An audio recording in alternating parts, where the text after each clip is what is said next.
Hello, good afternoon, and a very warm welcome back to the Tirreno Adriatico. It's day two, stage two, and we are looking forward to what should be a sprinter showdown into Indicatore, just on the outskirts of Arezzo. Well, yesterday, the team time trial, the opening stage of the race, was won by Mark Cavendish's Omega Pharma Quickstep.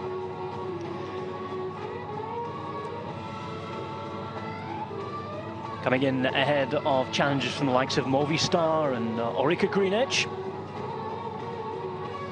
But Mark Cavendish in blue in the leader's jersey, and we shall find out a little later on today exactly what happens on these streets of Indicatore.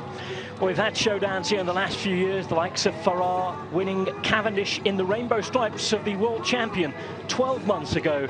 Here today, after almost 4 hours of racing, there is a three-man break. We'll tell you about that when we come back in just a minute. For the minute, though, we're going to go for a quick commercial break. Keep it Eurosport for Tirreno Adriatico.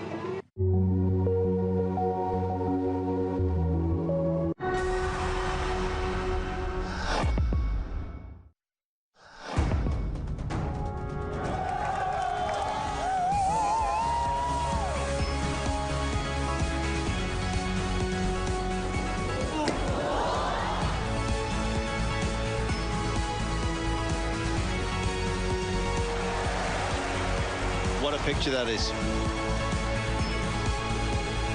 Oh, it is. No way! Absolutely unbelievable.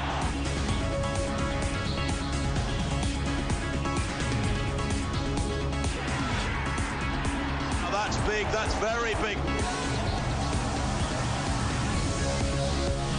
Oh, there's a massive moment. And Evans is losing contact.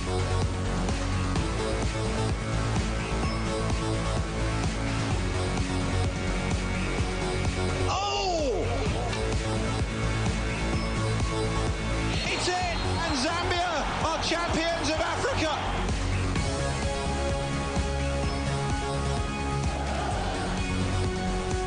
Emotions are high. He says goodbye. That's it for Didier Couche. Flow is on. Yes. Explosion of emotion.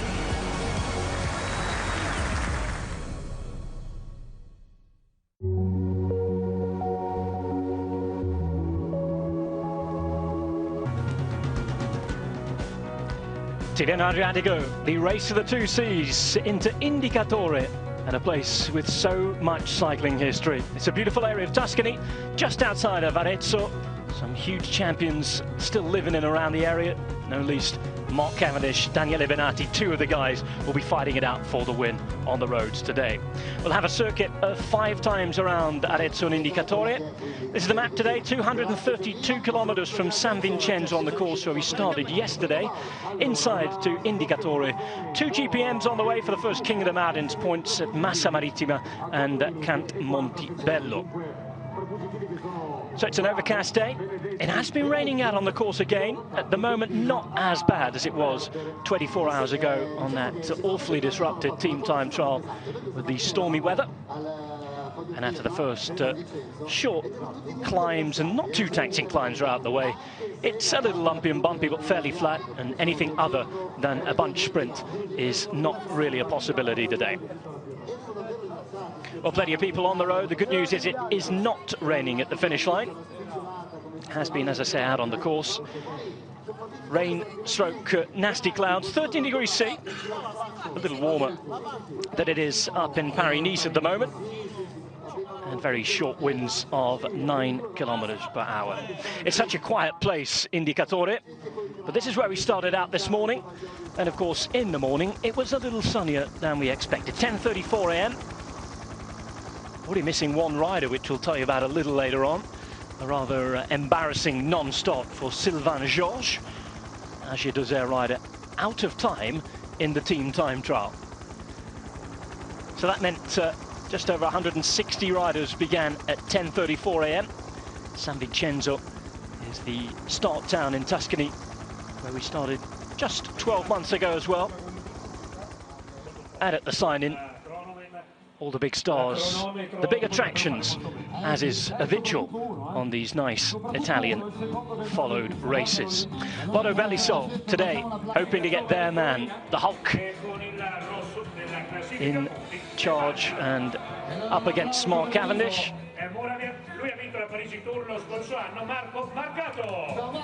Marco Marcato for Vacansoleil was there or thereabouts. Frances Desjeux with presence. A day to forget yesterday for them. And of course Katusha with Joaquim Rodriguez said he was very, very pleased with his team's performance in the team trial yesterday. He'll be a man to watch as we go into the hills a little later on this weekend. Well, Lampre don't have Alejandro Pataki here as they usually do at the Tirreno. He's over in Paris-Nice. Today they'll be looking to try and get the erratic Roberto Ferrari into a good position. Fini Fantini in those bright, luminous yellow shirts have their options with Francesco Chicchi. Sky no longer with Mark Cavendish. They're all about the GC here this week and possibly a hilly stage winner too with Rigoberto Urán. Astana leaving out Andrea Guardini as well. He's not here. Once more, the team in support of Vincenzo Nibali. And there's Eros Capecchi, a man from Arezzo, riding into his hometown today. And a man who will have been very, very happy with the way his Movistar team started things out. Much it's a thanks of Alex Dowsett, who put in some great work yesterday. Chris Froome and Sky thinking about the weekend. Mark Cavendish thinking about now. A man who's at home in Tuscany and a man who is in the race lead.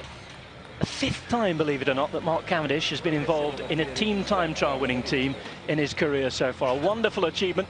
He's done it at the Giro in Romandy and now at Tirreno Adriatico. Well, his teammate down in the white jersey as well. Best young rider. And the race leader, the only jerseys that have been occupied thus far. And a hello from his old friend Christian Nees there, German rider of Sky Pro Cycling.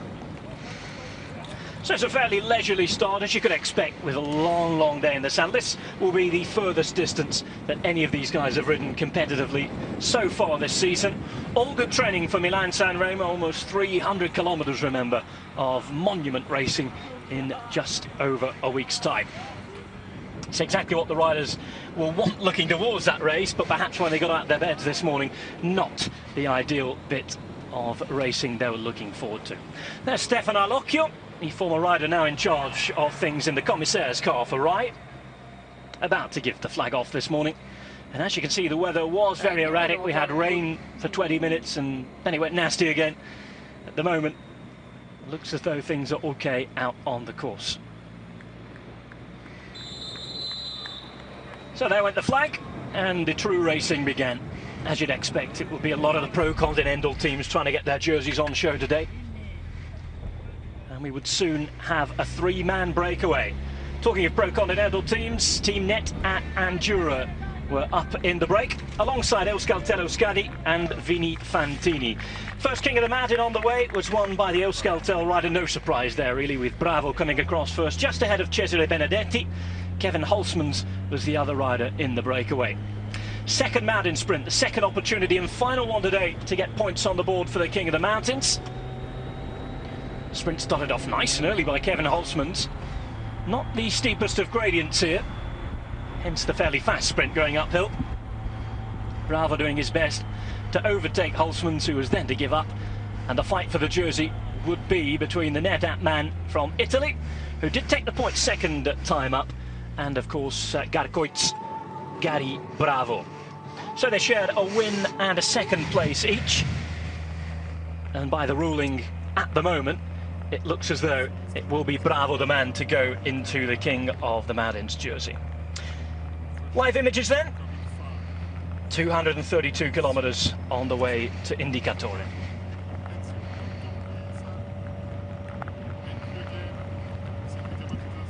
So good afternoon and a very warm welcome with me, Rob Hatch, and Magnus Bagstad. Magnus, three riders in the break. fairly hard day for those guys today. No chance of success, you imagine? No, I think it's going to be difficult for them to stay out there with so many sprinters teams and actual big name sprinters in this particular race. Although, you know, it's all about getting out there. Obviously, we've got a mountain jersey up for grabs today with the first two King of the Mountains, which we've just seen.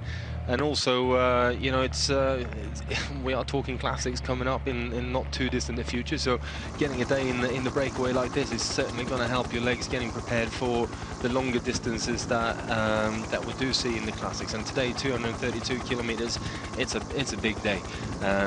Obviously not helped by some fairly rubbish weather. But I think we're looking at an interesting finale, that's for sure. We certainly are. We're looking at a finale that contains 5 circuits of a ride around Arezzo. And after being told that the weather was actually okay now on the course, we're presented with rather a different situation. It is absolutely tipping it down out there. Well, you know, if you're getting ready for the classics, you know, this is perfect. What better prep? Exactly. As I said in the introduction there, it's certainly not the sort of thing you want to take on when you get out of bed in the morning, when you think about what's ahead.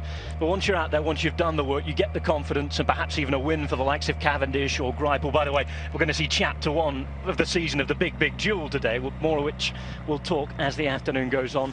But yeah, once you get it done, it will feel good, surely. Yeah, it certainly will do. But, you know, this whole thing with rain or no rain and getting out there in bad weather conditions, it all depends on where your mental state is and how sort of partly how good you're going at that time. If you know that you're going to be struggling in the peloton for the more part of the day, then yes, it is difficult to motivate yourself to sit out there. But at the same time, I always found these kind of days, they suited me like a glove. You know, it was basically half of the field they were already in the hotel room and trying to sort of, you know, get away from it, whereas I really enjoyed sort of getting out there, getting stuck in with the racing. When the worse the conditions were, the more I kind of enjoyed it, because I knew how much more people were suffering around me.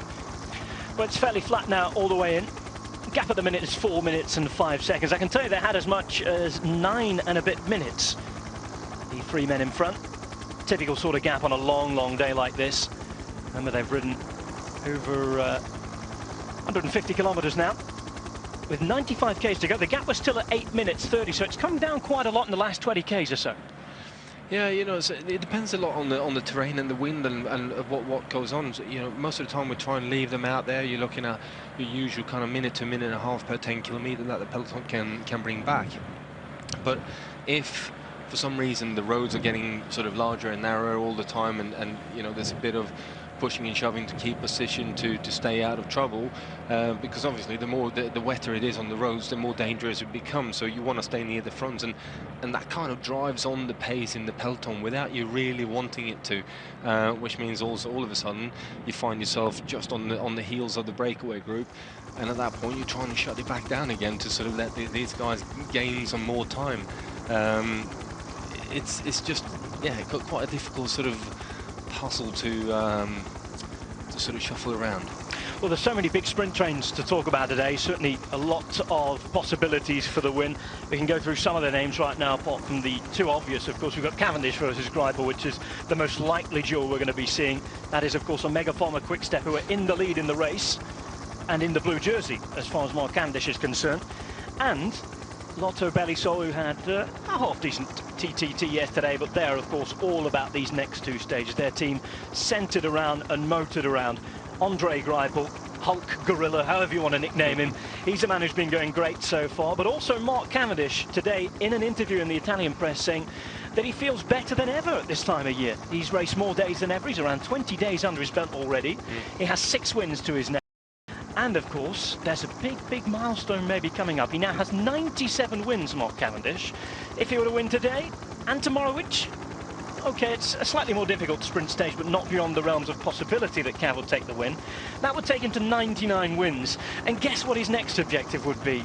Yes, next Sunday, Milan-San Remo for number 100. That surely would be a very, very special day. No pressure, Mark. No pressure at all, you know, but no, it's funny, you know, hearing Mark saying those kind of things, that you know, he's feeling better because he's been out there, he's been racing more days than he's ever done before, and you know, as long as your mind stays fresh and you stay motivated for the sort of later objectives as well, then you know, racing is the best form of training.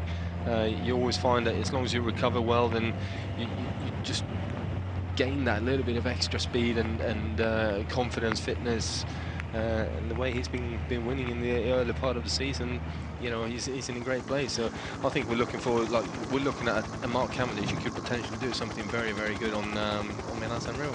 Well, he's been talking down his chances all year, trying to take the pressure off himself. He said, and he said this many times, that last year, being with Sky, being with the Brits, being the Olympic year, he had so much pressure on his shoulders, far too much. And the great thing about his move now, it actually looks like he's enjoying riding a bike again and really spending time. I mean, he doesn't mind spending the time away from his family, he was saying now, that whereas last year it was really starting to hit him hard, all the pressure in Sky, the perhaps a little too organised nature of it all. Of course, less race days as well, which he won't have enjoyed, because that is very much the way Sky go about their business, with Bradley Wiggins now approaching the Tour. Last year, only 3 big races to go. This year he's off in a training camp, and he's going to do Catalunya. Sky have, let's say, a very scientific approach. I think Cavendish prefers a more old-fashioned approach. Yeah, you know, some years you do feel that it does become a bit of a burden being away from your family and working, you know, in a different way to what you're used to, especially if you are a racer, if you are a person who lives your life with the fact that you want a number on your back and you want to be there at the pointy end of a race, you know, rubbing elbows with everyone else, then this sort of scientific and very mathematical approach of training yourself into super shape and then going and racing that particular race that you've been targeting can be difficult. Sprinting is also very much about finding the feel, finding, you know, the sort of sensations of when to go open up your sprint, who's going well at the time, and so on. You need to be in the races to actually be competitive. So, you know, I'd agree. Mark Cavendish looks like he's enjoying riding his bike, and when he enjoys riding his bike, he's going to be faster than ever. Well, there's a nice, really open and jovial interview with him in the Italian press yesterday. He was really opening up about that, and it was just good to see him happy and good to see him relaxed.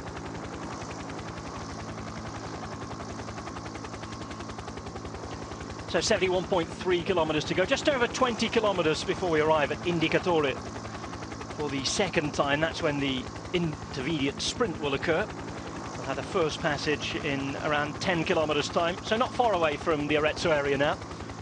And I can promise you, even though it doesn't look too much, that it is a beautiful part of the world.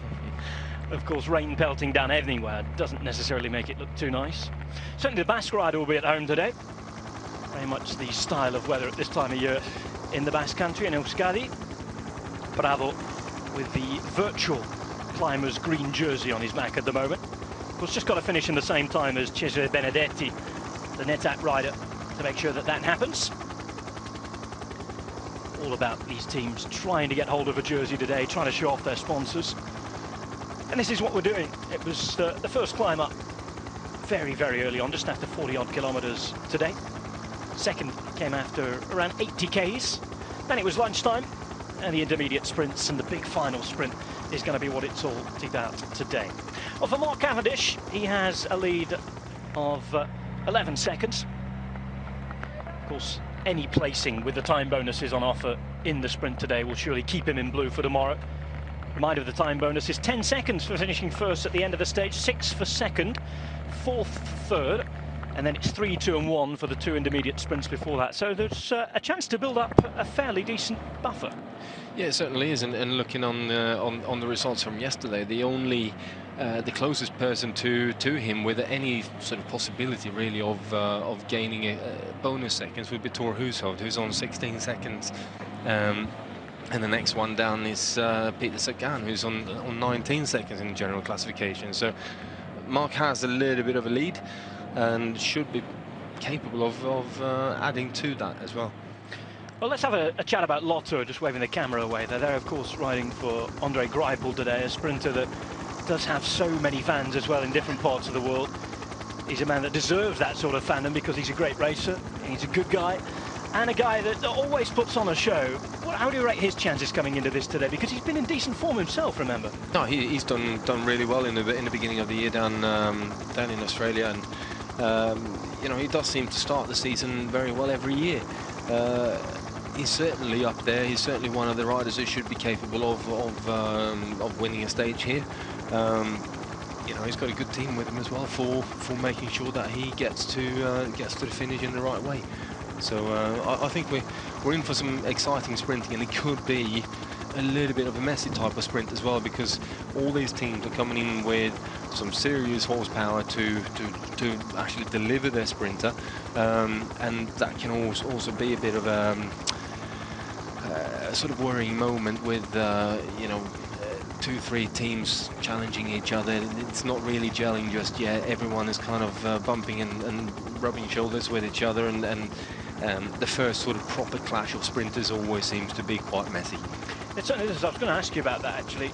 How's it going to work with so many quality sprint trains in the same place? By the way, just stop you there. There is confirmation that this is what will happen as far as the King of the Mountains is concerned today, with Gary Bravo in green.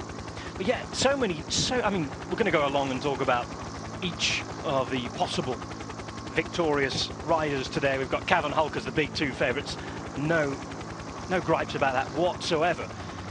Moving on, though, you've got the likes of, let's have a look, Belletti for Aged Desert, fast men in Blanco. You've got Lars Boehmer's been winning, probably not good enough to take on the big boys today. Torhu Soft, you've mentioned. Peter Sican, let's not forget, who can always put himself in a good position. Arnaud Demar for FDG. Tyler Farrer, who was a winner here 2 years ago, remember, not quite at the same level, perhaps something else that we can discuss going into the final today. Greg Henderson to set up Andre Greipel, not a bad lead out whatsoever at all. Movistar Fran Ventoso, another man who you'd think that would have to take advantage perhaps of a messy sprint to do something here. Siolek of MTN Quebec, Matt Holly-Goss, who's won on this race before, Giacomo Nizzolo, who's Radio Shack sprinter. John Degenkolb seems to have a good team behind him with Koen Court as well. And of course, Daniele Benatti, who's racing at home. One more Italian before we finish this very, very long list, Francesco Chicchi, who's already got 2 wins in the Far East this year. Yeah, there's certainly a very strong sort of lineup of sprinters, and you know, out of all these guys, I've got to say, keep an eye out for Kiki. He's one of my favorite sprinters, and having worked with him in the past as well, and I know exactly what he's capable of. Incredibly fast when he gets to if he gets to the right place. Well, he's of course come from the track, and he has won on Tirreno before. The last time that Kiki did take a win in Tirreno was 2008. That was when he was victorious in the final stage, San Benedetto de Tronto, back before they converted it into a time trial again. He was in Liquigas colours then, but he knows what it takes to win here. Yeah. Remember that came off with a sprint jersey from Langkawi the other week as well. In the meantime, we'll concentrate on our 3 breakaway riders. Bravo Oyarbide is up there with Kevin Hulsmans, the only Belgian presence in this Vini Fantini team. And Netap and Jura showing off their jersey again, perhaps just showing off their jersey in front of the organiser who denied them a wild card this year. Yeah. Saying we should be in the Giro again, certainly after Jan Barton. Well, I think the whole team last year did a good, solid Giro, and it's never easy coming in as a wild card team, because there's quite a lot of pressure on you to perform and to do spectacular things and actually create the race. And I think they did all right in that last year. So it's a shame they haven't got the wild card for the Giro this year. But who knows? There are another 2 big tours coming up later on in the year, and I'm sure if they manage to get a wild card for the Tour de France, then you know, they quite happily sacrifice the wild card for the Giro. I'm sure they would. I think the aim for those sorts of teams has to be to make sure you get into at least one of the races. Now then, Magnus, already a question for you on Twitter. Remember, guys, if you want to get involved, send your questions to @MagnusPadstad or @RobHatchTV or both. Did you ever abandon because of the weather yourself? No, I don't think I've ever abandoned because of the weather. I may have abandoned because of what I've done to myself during bad weather, but not actually because of the weather itself. Good answer. Right answer. I doubt he would admit to it anyway, to be honest. Oh, I would. It's but yeah, I didn't really like to abandon any race unless there was something seriously wrong with me. So most of the time I was either sick or injured in a reasonably bad way by the time I pulled the plug on any race. Well, all eyes will be on Andy Schleck, I'm sure, all week. I know we gave him a bit of a pasting yesterday. He came off the TTT line very, very early on in the race for Radio Shack. Yeah. Once more, poor Fabian Cancellara left without support, but he was very diplomatic at the end, in fact, was Cancellara, saying that, well, time trialling's no longer my only aim, and I'm a classics man through and through now. Yeah. That's what he was telling the Italian television. Well, in terms of time trialing, you know, he's won pretty much everything there is to win in, well, you know, on a TT bike. So I can appreciate that to a certain extent. And you know, for him, I think it's a question of keeping himself motivated, doing what he does. And you know, certainly the classics, he's still got a couple of aims in there, you know. And there are other big races as well that I think he would like to add to the Palmares. Well, 5 kilometres away for the break from Indicatore now. The time coming now at 3 minutes 10.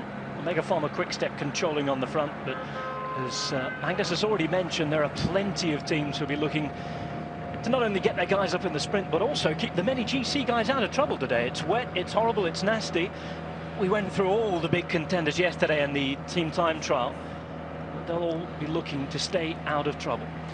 They certainly will. It's never easy, you know, controlling a race, and certainly the first couple of stages, and for the general classification riders to stay out of trouble when the sprinter guys really are up for taking a few risks to try and win a stage and maybe get the jersey on them. That equation can be somewhat interesting to say the least, and you know, I'm sure we're going to see some problems going on later on as well. So the front of the race, Bravo, Hulsmans, and of course Italian man Benedetti. We're off for a quick break. Back in a minute with 65 Ks to go on stage 2.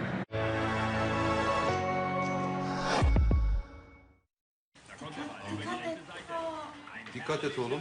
Pass auf. Pass op, pass op, pass op. Attention, Spatimo. Nee. Kalm.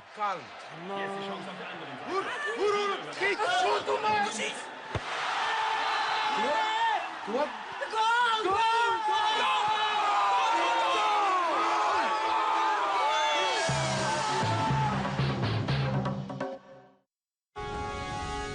Follow the score of your favorite team live and find the latest results and features with Eurosport's Live Score. Get Eurosport.com for your iPhone free. Every day sees full and expert coverage of sports news with dozens of articles and an easy one-stop video section that lets you live and relive the very best moments of sport. Follow all the scores, fixtures and tables live. Eurosport.com, the reference and sport apps available on the App Store. Eurosport Player is the multi-screen service of the Eurosport channels. With Eurosport Player, watch Eurosport and Eurosport 2 live on computer, smartphone and tablet through a single subscription.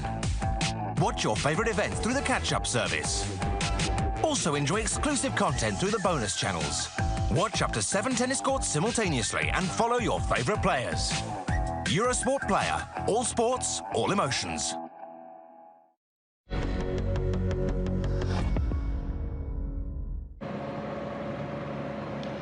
Welcome back. 64.4 kilometres to go. You're watching Tirreno Adriatico, stage 2 here on Eurosport, the home of cycling. Remember, this week you can follow both races, both here and in France, Paris-Nice, with Dave Harmon and Sean Kelly. If you're not watching that live, remember, you can stay with us throughout the evening and throughout tomorrow morning and check out the highlights. 3 minutes, 5 seconds is the gap between the 3 breakaway riders. Bravo of Euskaltel, Benedetti of Team NetApp, and of course Hulsmans here, who looks to have gone on a bit of a dart. Bravo, having got the jersey, hasn't been able to follow them. Benedetti and Hulsmans now then making a run for it. Yeah, it's certainly making a bit of an attack, and I don't know whether we're already coming up to the intermediate sprint, or whether that's what Hulsmans has gone for. But he might have also just felt that, look, these boys are not going fast enough. I'm from Belgium. I love this kind of weather. Let's have a bit more fun than what we're having. Well, the gap has been coming down quite considerably in the last 25 Ks or so. Yeah. We've gone from 8.5 minutes in 30 Ks to 3 minutes 4 seconds, and there's still a long, long way to go for these sprint guys. It is a long way to go. 63k. That it's no panic back in the peloton yet. But if you're feeling that at this point in time that you have more left in the tank and you can ride faster, then why not have a go? The problem is that if you do a move like what Hulsmans has just done, then you need to stick with it. You need to get rid of at least one of the riders, if not both, depending on what your intentions are.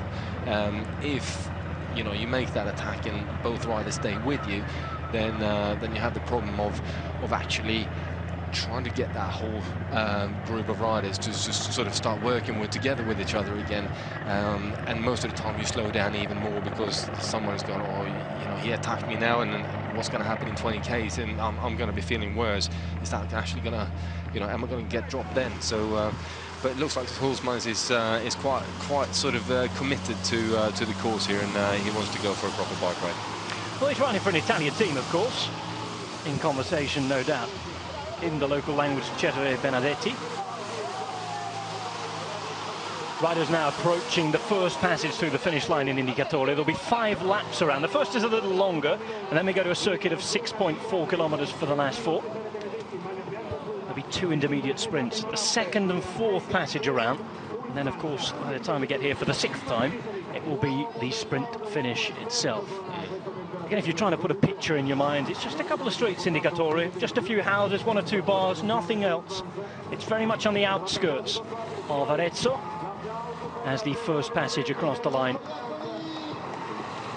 And this is another thing, which comes into play when we're talking sprinters and the sprint finishes later on. Is it's quite narrow on this particular road, but you're also looking at some people prefer to know the sprint, know exactly what it looks like when you're coming in there. You can work out where the wind is and all the rest of it. Other riders prefer to just literally hit the sprint once and just act on instinct the whole time. That can have a sort of an outcome on the actual final results today as well. A lot of people riding in this race do know the sprint finish. We've had it for the last 3 years on the same stretch of road. Both Farrar and Cavendish have won here. Here's Bravo. That acceleration really has killed his day. It's energy gel time and into recovery mode for him now. Just hoping to hang on to the jersey. Of course, he'll be in the King of the Mountains jersey. Boy, an absolute disaster for him today. Time to get some food down him. And it looks as though he'll come across the line well over a minute down on the 2 men who darted ahead of him. Yeah, well, see, the feeding of during a bike race is quite important, especially a stage race, because you're not just eating for today's race, you're eating for tomorrow as well. So you're constantly there putting food into yourself. Andy Schleck here down having a word with the team car, see what's going on. Earpiece in, listening to instructions. We did see Fabian Cancellara a couple of moments ago, hence the reason our graphics operators got a little mixed up. Yeah. Andy Schleck this time. Interesting, well, we're talking of support for Fabian Cancellara on the road or not, or indeed Andy Schleck. Always something that we don't think about too much is the support staff behind the whole team. Varying teams have varying budgets, various ability and money to spend on to bring in different levels of support staff. I mean, of course, you expect there to be a hefty army of people behind every Grand Tour team at a Grand Tour. But at a week-long stage race such as the Tirreno Adriatico, what sort of team are we talking that helps out these riders throughout their week-long quest? Well, you're looking at probably a minimum of 4 masseurs per team. Certainly on the bigger teams, some of the smallest teams may be down to 3, but ideally 4 masseurs that you got, so 2 riders per sort of masseur. And then mechanics, you're looking at between 3 and 4 mechanics as well, all depending on the size of the team and budgets and the amount of bikes that each team are carrying with them as well, because that varies from team to team. So a team like you know, Sky or Cannondale and BMC, they probably carry at least 3, if not 4 bikes, road bikes per rider, plus obviously their individual time trial equipment, which varies as well. And for the top end guys of those, you carry 2 bikes for, you know, individual time trial bikes for them as well. So it's a significant amount of equipment to look after, not only transport but actually prepare and make sure it's all ready. So but you know, you can have more staff than that as well. So it just varies from team to team, really. It's interesting to get an overview of that from somebody who's of course been an experienced. We can see the photographs that each team now publishes on the website. They're almost sort of PR-style photos with people working on the bikes. And you never get the true view of how big an army of people do actually look after these guys. It's a significant amount of people that's going to be shuffled around, you know, the sort of central parts of Europe on a weekly basis. 58.9 kilometers to go. That's the press centre, by the way. Hasn't changed for the last 3 years. Big old conference centre that's around these areas. They put on a very, very nice lunch there. Local Tuscan meats and what have you. And the old glass of wine is freely available, I think. Radio Shack bus parked up on the side. Of course, in such a small area, it's a big organisation to get all these teams and their army of people we've just been talking about in and about and fit them into the small area. Yeah, most of the time you end up parking your big bus just outside of town, or you know, if it's a mountaintop finish, then most of the time you have to basically get your raincoat on and descend down to the foot of the mountain again before you can get onto your bus and get a nice warm shower and get ready for the transportation to the hotel. But you know, it is what it is, and everyone makes their own arrangements. Sometimes, you know, you actually take smaller vehicles because, you know, it's going to be a tight finish, and you know, it's difficult to get out with a big bus, and it might be really narrow roads for a longer period of time on the transfer to the hotel, in which case you're better off in a bunch of smaller team cars. Holzman's at the front. Started the day 2 minutes 10 seconds behind. He was the last man in the Vini Fantini train yesterday, who were one of the worst teams. 1 minute and 6 down on the winners of the team time trial.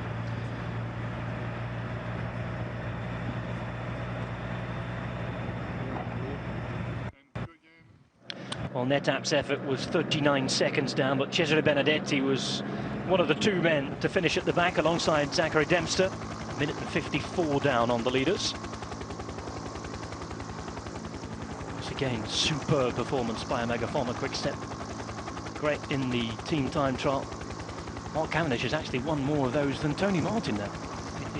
There we go. I know you were talking his ability up as a motor yesterday, but actually yesterday in the post-stage interview, Cav was saying that perhaps he should have let Tony Martin cross the line first, because on that particular time trial, it was Martin who did all the pulling, and we obviously saw it on the road as well. Yeah, I mean, we all know that Tony Martin has an incredible engine on him, and no doubt will have been taking the biggest turns in that lineup.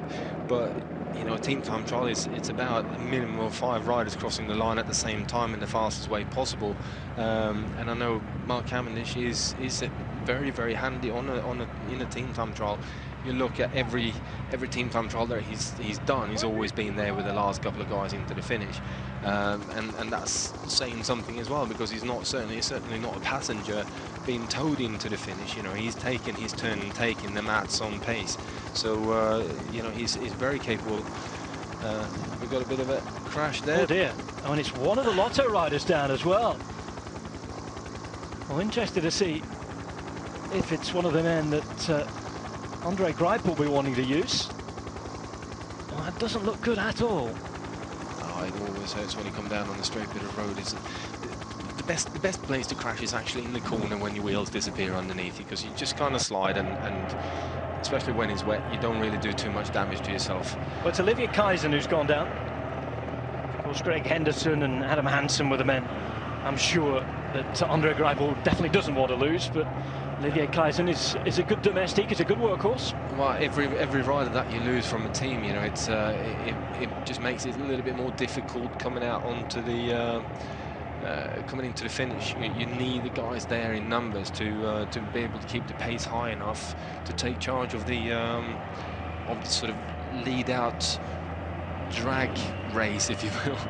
I don't think there's any better way of putting it than that, really.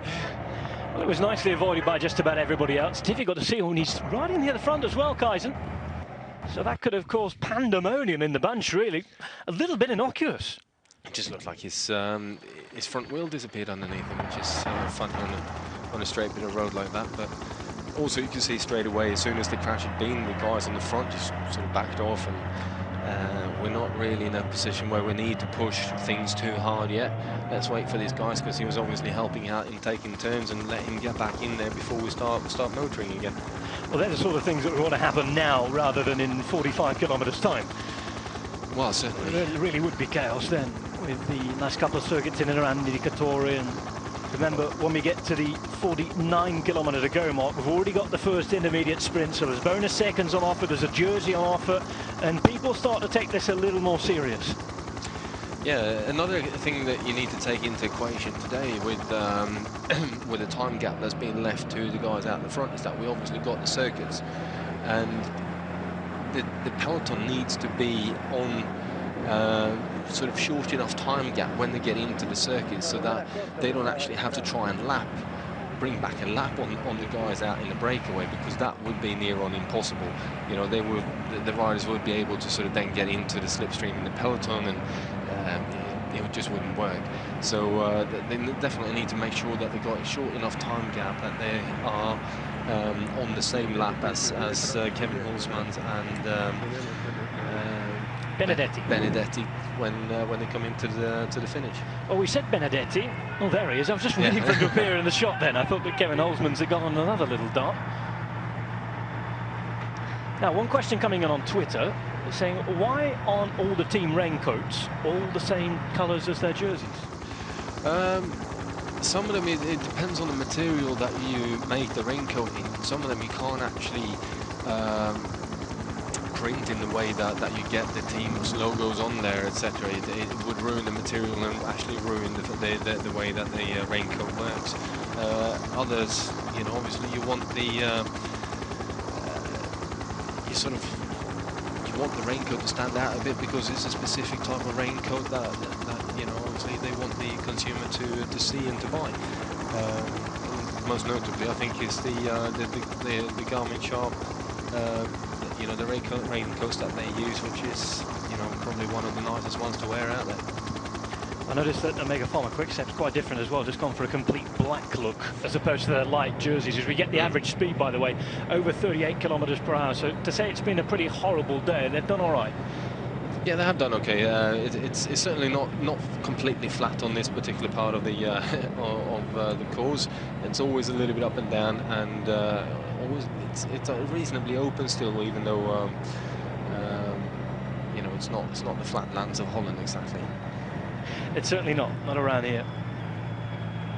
Hulsmann's and Benedetti under 3 minutes now. Interesting, you were talking about them being ahead, not by too much, certainly as far as the organisers and the peloton want. Something that the course designers have to think of when they're planning these sorts of things, especially with the last circuit.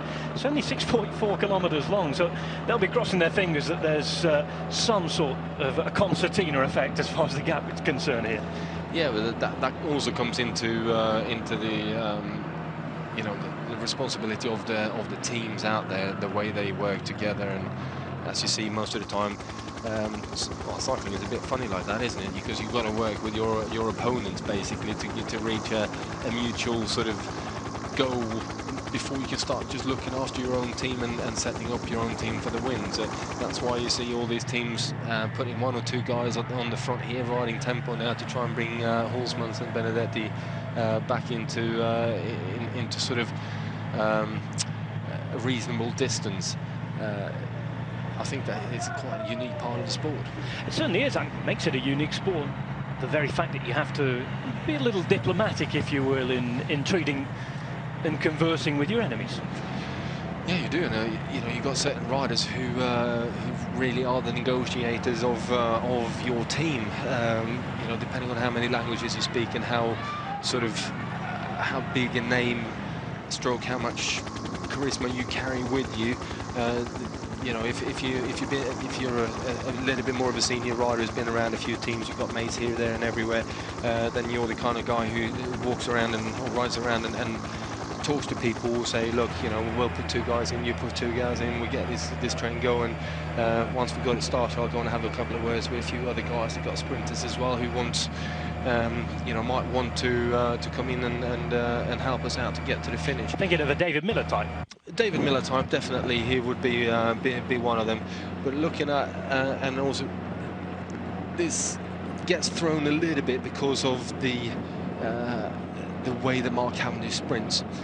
He, you know, people are trying to sort of eliminate his team and get his team down to stripped down to the bare minimum, so they can take advantage of that then.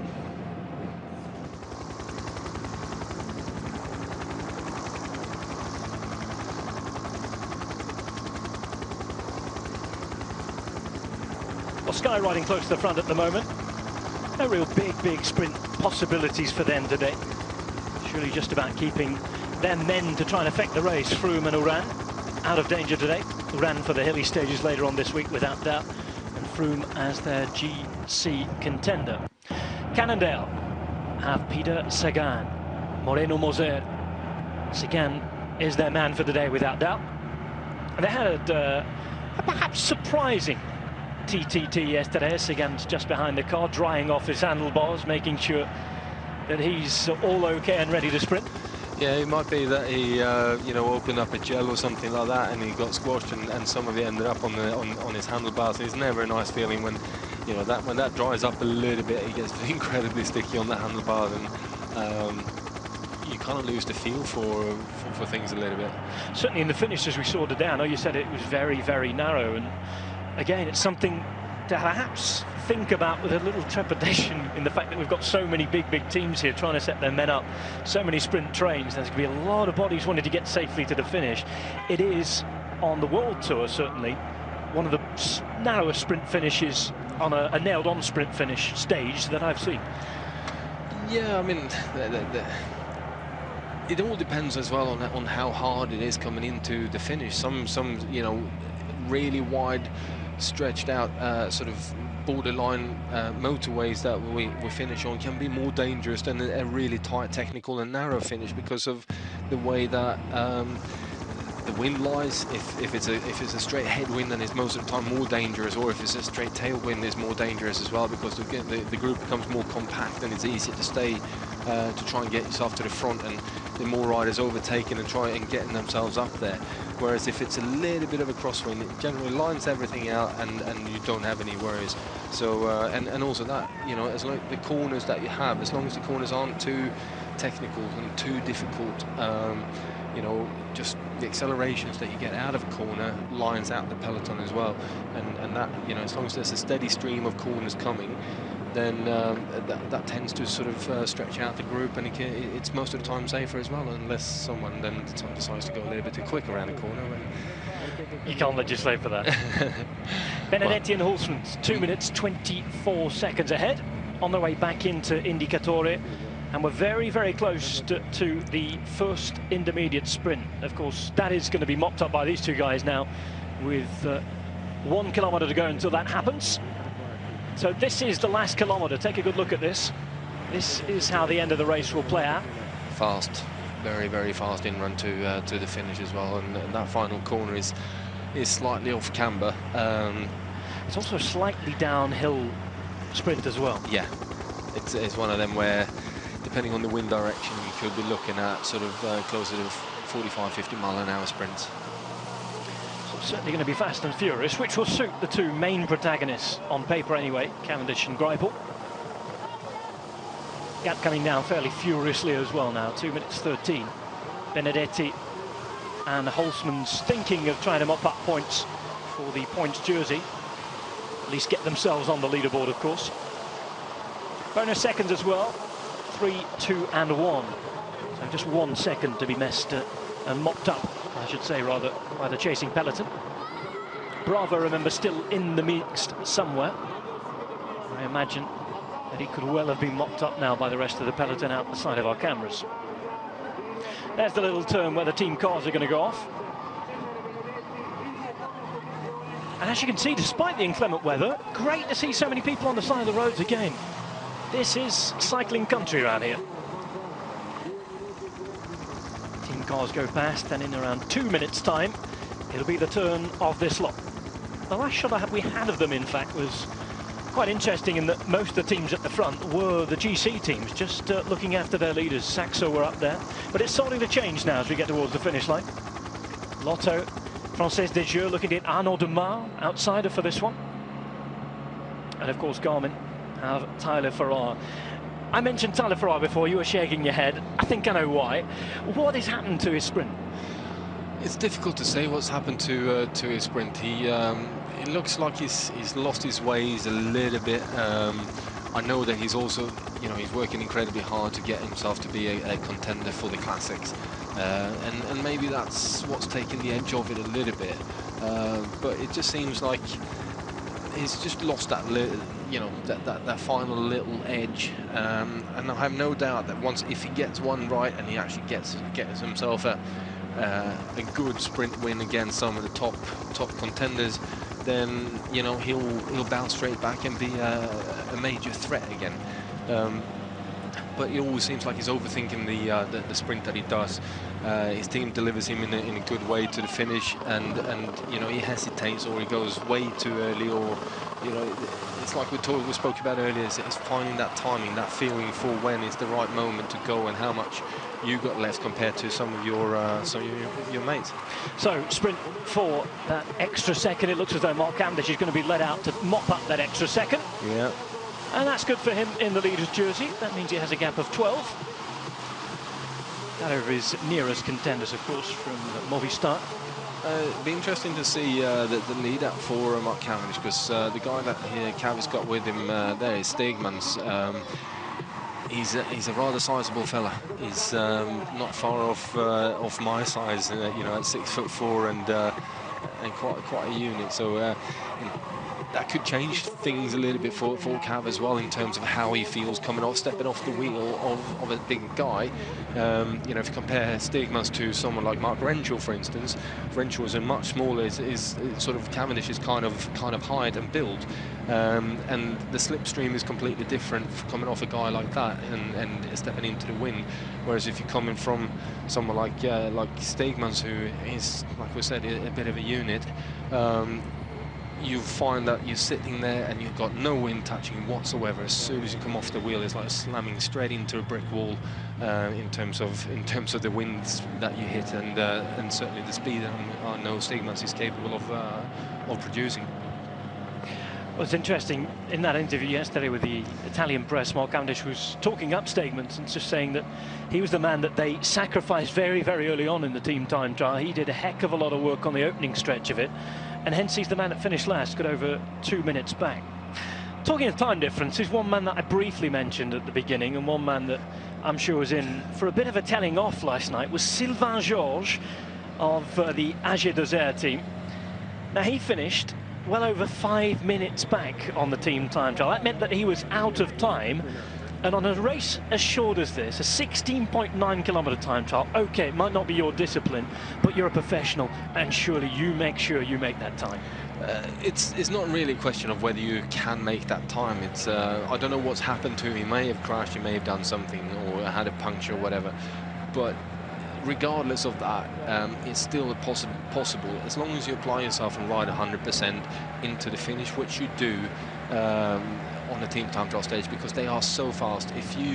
If you puncture, or if anything happens to you reasonably early on in the team time trial, you have got to give everything you have until you get to the finish line, because otherwise you will be outside of the time limit, and that's what happened to Sylvain Georges yesterday. I think there isn't really an excuse for that one. You know, he should have made it inside. Confirmation of points then for the sprint jersey. Hulsman's on 4, Benedetti on 3, Mark Cavendish in 2. I think it's more interesting about the second there. That's what Mark Cavendish is there for, try and hold on to that jersey for another day or two. Certainly is. I mean, if Cavendish can mop up the points again on the next sprint and then win the sprint, then he'll be in a whole raft of jerseys, because he'll have the sprint jersey on his back as well. Yeah, definitely, yeah. You know, we're more used to seeing Cavendish in the sprint jersey, that's for sure. Benedetti and Hulsman's still up. Hulsman's just having a stretch out. It's been a hard day. Good to see it stop raining for now anyway. But not really any time for the roads to dry up with 45.7 kilometers still to go. Just to confirm that Sylvain Georges missed the time by 46 seconds yesterday. 4 minutes and 51 he took to take. And he's got a special page dedicated to him. The jury communique yesterday just saying that he would of course be excluded. So one rider down today for Agir Desert. On the flip side of that, at the weekend we saw Agir Desert having a great weekend in Italy, and I know you've got a particular theory as to why they've improved so much at the start of the season. Had a great start. Remember last year they had to wait until Sylvain Georges, it was, who won in California, to take their first win of the year, and that was May. Yeah, that was in May, and you know, it's a lot about what the changes that happen in the teams and so on. And I know Adriatico, they've gone and changed their equipment, changed bikes and changed wheels and so on and so on, and that can have a major impact on the way that these guys are performing. They maybe they feel better on the new equipment that they have. Well, change of machine, change of equipment. Lots of wins. Del Cadri, the most spectacular of those at the weekend. And Rinaldo Nocentini, a very respectable third place in Strada Bianchi. A quick look through the peloton. Chris Horner there, Radio Shack wrapped up. Day for him just to survive, I think, and get some kilometres in the legs. Eat a few beef burgers tonight, as is his wont usually. Yeah. 1 minute 46 with Benedetti and Hulsman's. Keeping it going very much under control here from the peloton, though. Long way to go. First part of this circuit, as I mentioned, 6.4 kilometers long. The second is 6 kilometers long. Makes it just over 12. It's coming down quite a lot for what the distance we have left to the finish. And if they do bring them back, it's going to open up a completely new set of problems for Cavendish and his team. Watch out for attacks, things like that, of course. Likes of Oscar Gatt, or people who like to finish quick.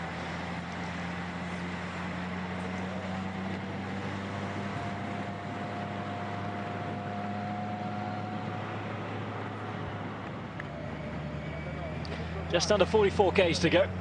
Hulsman's and Benedetti. Hulsman's in the bright yellow, of course. Belgian rider riding for the Italian team, Vini Fantini. They, of course, passed through their homeland of Abruzzo a little later on this week, so it's a big race for the Italian team. 4 million owners, Farnese Vini. And, of course, Team Netap Endura, fusion of the German and British teams. Benedetti, their Italian rider this week. I know that our colleague here at Eurosport, Brian Smith, was tweeting away earlier today, delighted to see some Italian presence in his break. Of course, very much involved with the NetApp team.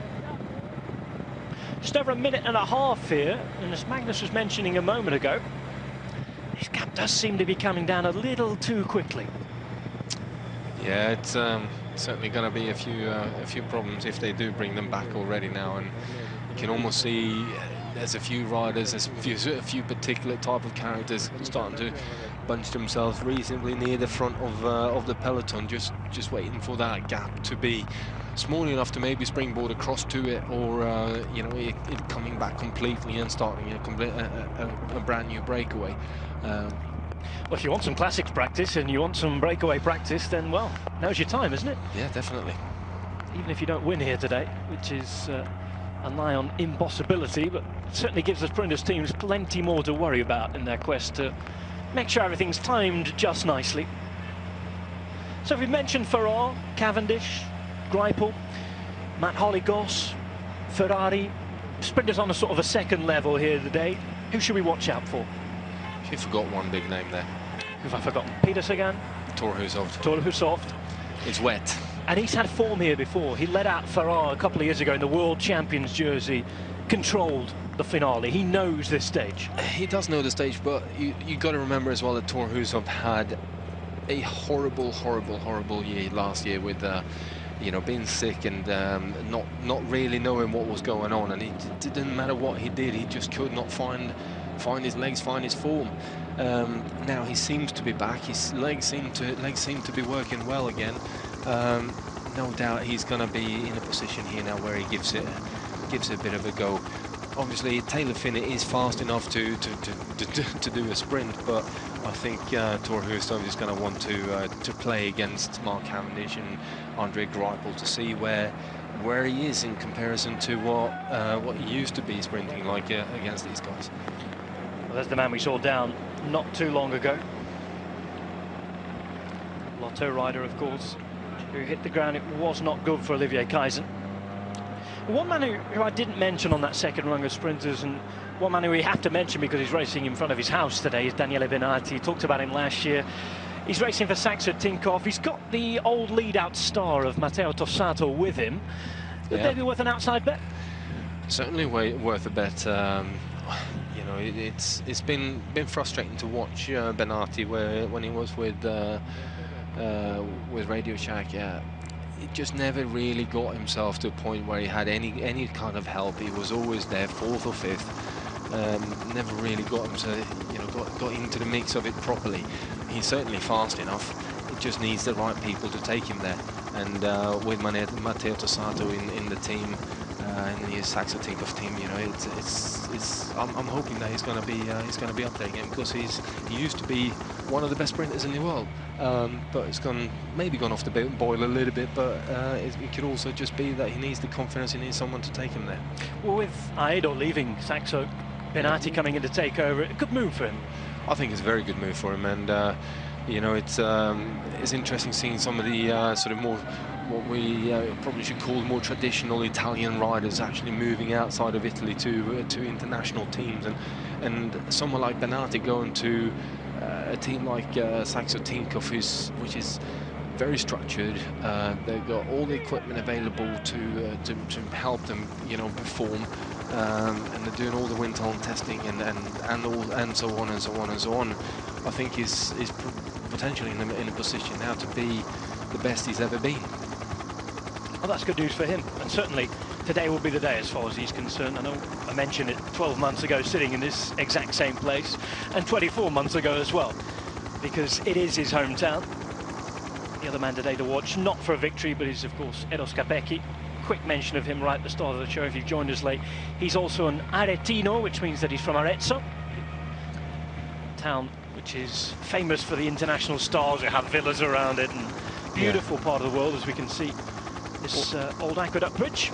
And we've forgotten Dagan Kolb as well, who's generally, especially if the weather is bad, he's an outside card in this. I think it was spoiled for choice as well, and his lead out not too bad either. Couldn't have caught leading him out. Yeah, exactly. I mean, we could go on here all afternoon before we've sort of ticked off every sprinter or potential sprinter that is in this bunch. You know, it seems like the sprinters, second-tier sprinters, and then it's GC guys. Weather forecast at the arrival: rain. Shouldn't have said it wasn't raining, and it had stopped 5 minutes ago. There's the curse of the commentator. Humidity up at 93%. It's a horrible, wet Tuscan day. And that rain just getting stronger again now. The good news is the helicopters are allowed to fly. We've had all sorts of problems with that in the last few weeks with the snow in northern Europe. Yeah. And as low down as southern Switzerland. Remember, Lugano was cancelled only 10-14 days ago, was it? Yeah. Crazy late European winter. It seemed to be changing at the start of this week, certainly in northern Europe. But the temperatures have risen, but with that has come the spring rains, I'm afraid. Let's hope for an improvement in weather as we go on this week on Tirreno Adriatico. Out of Indicatore. 1 minute and 9 seconds again. It continues to drop at quite a frightening pace. Yeah, you can just about see you could just about see the peloton back in the background there. There's certainly the cars following this whole bunch. Well, one thing we're not going to lose is Francesco Chicchi's Vini Fantini. Astana shouldn't really be involved in the sprints too much, but surprised they didn't bring Guardini here. Yeah, it is a bit of a surprise, but then again, you know, the GC guys want to have an outing, and they want to get themselves sort of tested and see where they're at. And you know, if you're looking at as an overall team for the general classification, Astana is certainly up there. Well, Vincenzo Nibali, by the way, at the Giro this year has been promised total and full support. So that will probably mean that we're not going to see Guardini at Giro either. No, I wouldn't have thought so then. Certainly, you know, if you're going there with GC aspirations, then you either take a sprinter who you know is capable of looking after himself and doesn't ask for any help, and you kind of have the 9th spot for him. Take 8 riders to look after the GC guy. But if you know, a team like Astana with Nibali, this is his chance of winning the Giro, I think, and with that, you know, he deserves full backup. And you know, looking at it on paper, you know, the start lineup we have here could be the one that goes to the Giro. I know that Alexander Vinokurov was certainly talking up Nibali's chances around the race this week. Down below a minute now, the gap, 55 seconds. Just being asked on Twitter if they have the new digital chalkboard at this race. I certainly haven't seen it in action. I haven't seen it in action here either, but it looks very good on Paris-Nice, doesn't it? It does look very, very good on Paris-Nice, and I wish they had them when we were racing, because sometimes it's impossible to read what's going on, especially with the rain as well. Dark, gloomy days such as this one, if you can see the bright numbers. And of course it updates automatically as well. Yeah. Absolutely brilliant. GPS, and that's it, you know. Use modern technology. We use it, of course, for our television graphics, so no reason why the riders shouldn't have it. But then again, the guy that sat on the back and did the chalkboard, you know, he took pride in his job, and it was one of those that everyone applied for to get that job at the Tour de France, because, you know, what a 3-week sort of holiday, you know, spent in the middle of a professional peloton. Dangerous 3-week holiday. Well, you know, riding on a board on the back of a bike. Everything's relative. So they're about to come across the line again. We're off for a quick break. We're back with the big action in just a few minutes. 37 Ks to go here on stage 2 of Tirreno.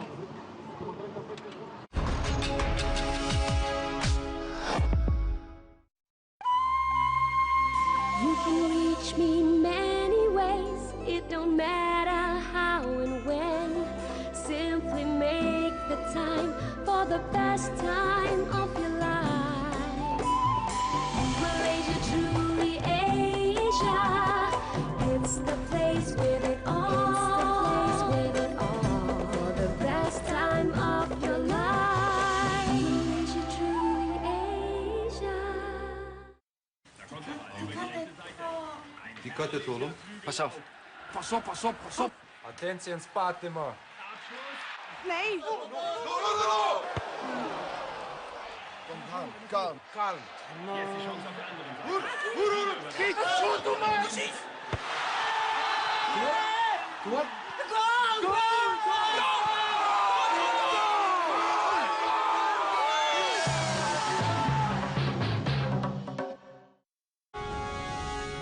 Follow the score of your favorite team live and find the latest results and features with Eurosport's live score. Get Eurosport.com for your iPhone free. Every day sees full and expert coverage of sports news with dozens of articles and an easy one-stop video section that lets you live and relive the very best moments of sport. Follow all the scores, fixtures and tables live. Eurosport.com, the reference in sport apps available on the App Store.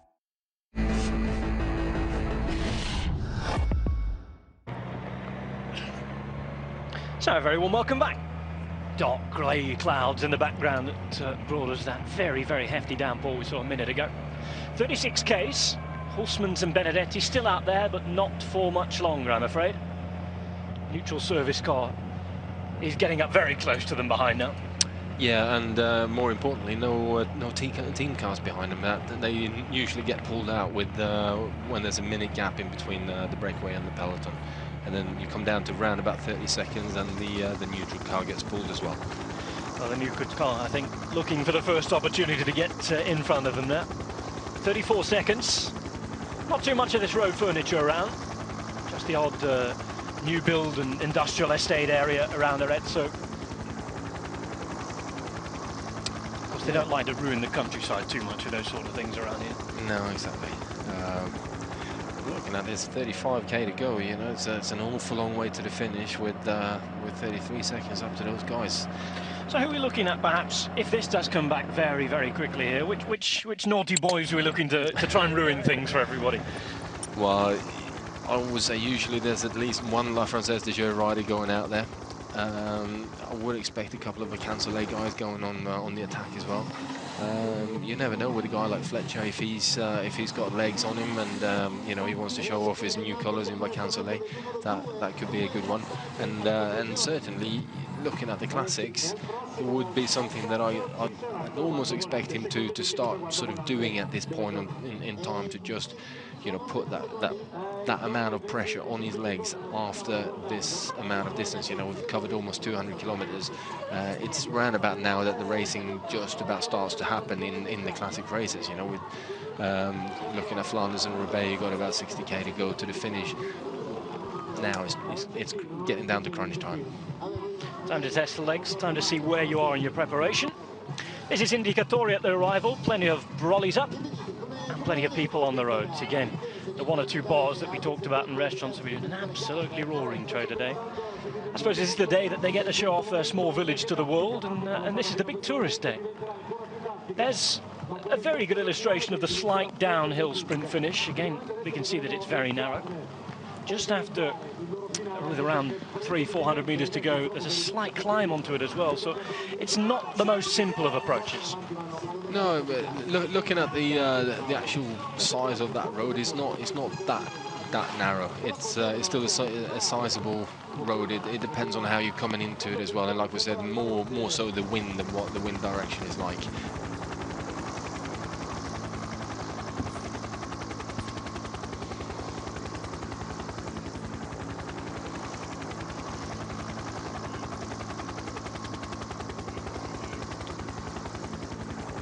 Peloton on the approach for the second of the two intermediate sprints. That'll come with 24.8 kilometers remaining. That'll be the fourth passage of the final 6 through Indicatore. 5 laps of the circuit. And we're just seeing the way that you negotiate roundabouts if they're not built up too highly. Usual nice little bunny hop on top of that, and you know, down the other side. That's by far the quickest way. Well, with Peter Sagan racing, they'll be queuing up to try and compete against his spectacular stunts. Yeah, exactly.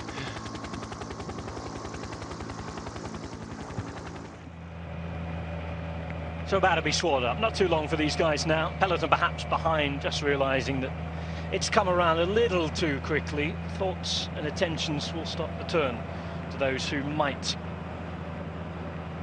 want to try and mess things up a little.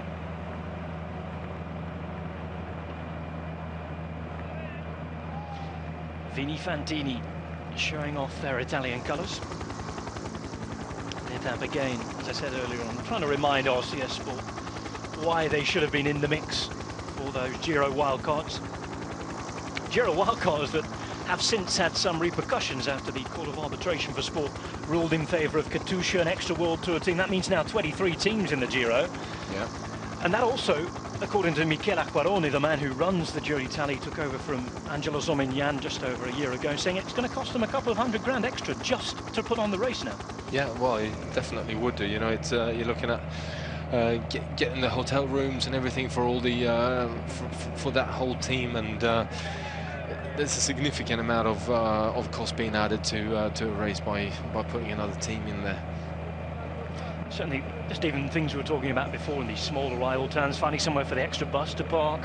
There are so many minute details that once you've planned something for 12 months, I mean, the planning of the next Giro starts almost immediately after. I mean, August, September, the reconnaissance missions start for the stages, the hotel bookings start. This is organisation at its highest, really. Yeah. Well, I would almost say that the 2014 Giro is actually being planned as we speak right now. You know, they've got to be that far in advance in terms of finding the routes and finding out what hotels are going to be available, booking the hotels up. You know, because most of the time we take over a complete hotel when we get to it. So it's not just you know, a click of your fingers and you've got a 3-week bike race around your country going on. It's a significant amount of planning. Well, talking of the Giro d'Italia coming up, Ireland, get ready, eh? There's Northern Ireland and the Republic hosting stages. Fantastic. And remember, you've got to see it on Eurosport as well if you can't make it over. Yeah, exactly. We've just signed the rights for the next few years. Well, the best combination is go across and then watch it on Eurosport until they come past you. Well, with Eurosport play, you've no excuse. Exactly. Well, that's the sales pitch over. 12 seconds now between the breakaway riders and those chasing up. They know it's over. Quick look behind from Hulsmann. It's been a hard day's work from him, but remember, stage that is 232 kilometers long means that it's an extra long time out there in the breakaway. And there's a lot of kilometers to be put in here for Milan-San Remo, despite the fact that overall, because we have time trials bookending the race, it's one of the shortest Tirrenos in terms of overall kilometers for quite a few years, but 4 of the 7 stages are over 200 kilometers long. Yeah, exactly. It's you know, that can change the outcome of the race as well, and you know, we have a couple of hard stages coming up, so but looking at towards Milan-San Remo, this is it's a good, on paper, a very good good sort of wind up to it. Okay, so the breakaway almost over. Still time for a few of your questions on Twitter with 30 kilometers to go if you want to get them into @MagnusMaxset or @RobHatchTV. And we'll do our best to answer them before the real action gets going. Remember, intermediate sprint in just over 5 kilometers time.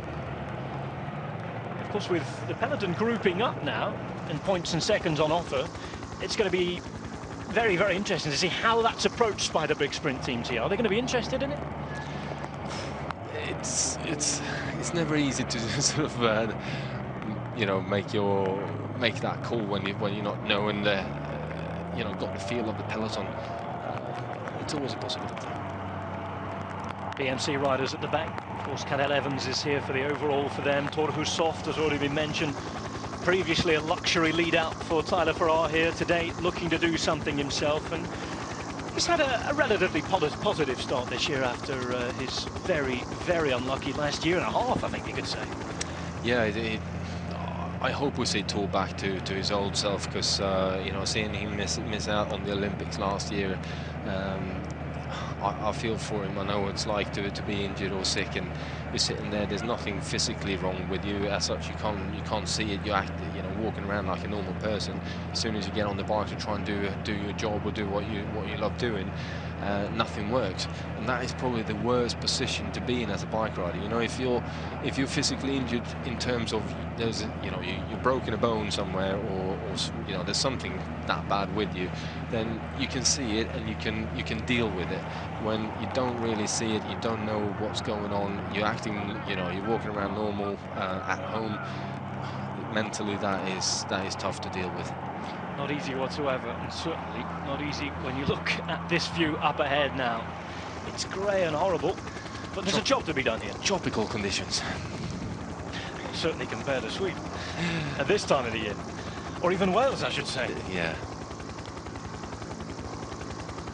Sky at the front. There's Mark Cavendish next to his old teammates. Again, enjoying the freedom moving away from Sky's given him. Sky now focusing on different things. They've got their dedicated classic squad training over in Tenerife at the moment. That's where Bradley Wiggins is as well. Tour of Catalunya is the next one on the horizon for him. 29 Ks away. That is, they're going to go through the finish line twice before we see the sprint finish itself. First on the 4th time round, which is next up. Just on the final road to Indicatore now.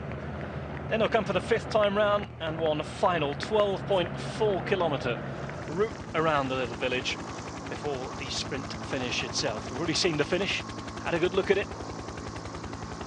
Riders certainly should have it in their head, many of them having ridden it the last 2 years as well. And it is a Mega Pharma Quick-Step who now take up the responsibility.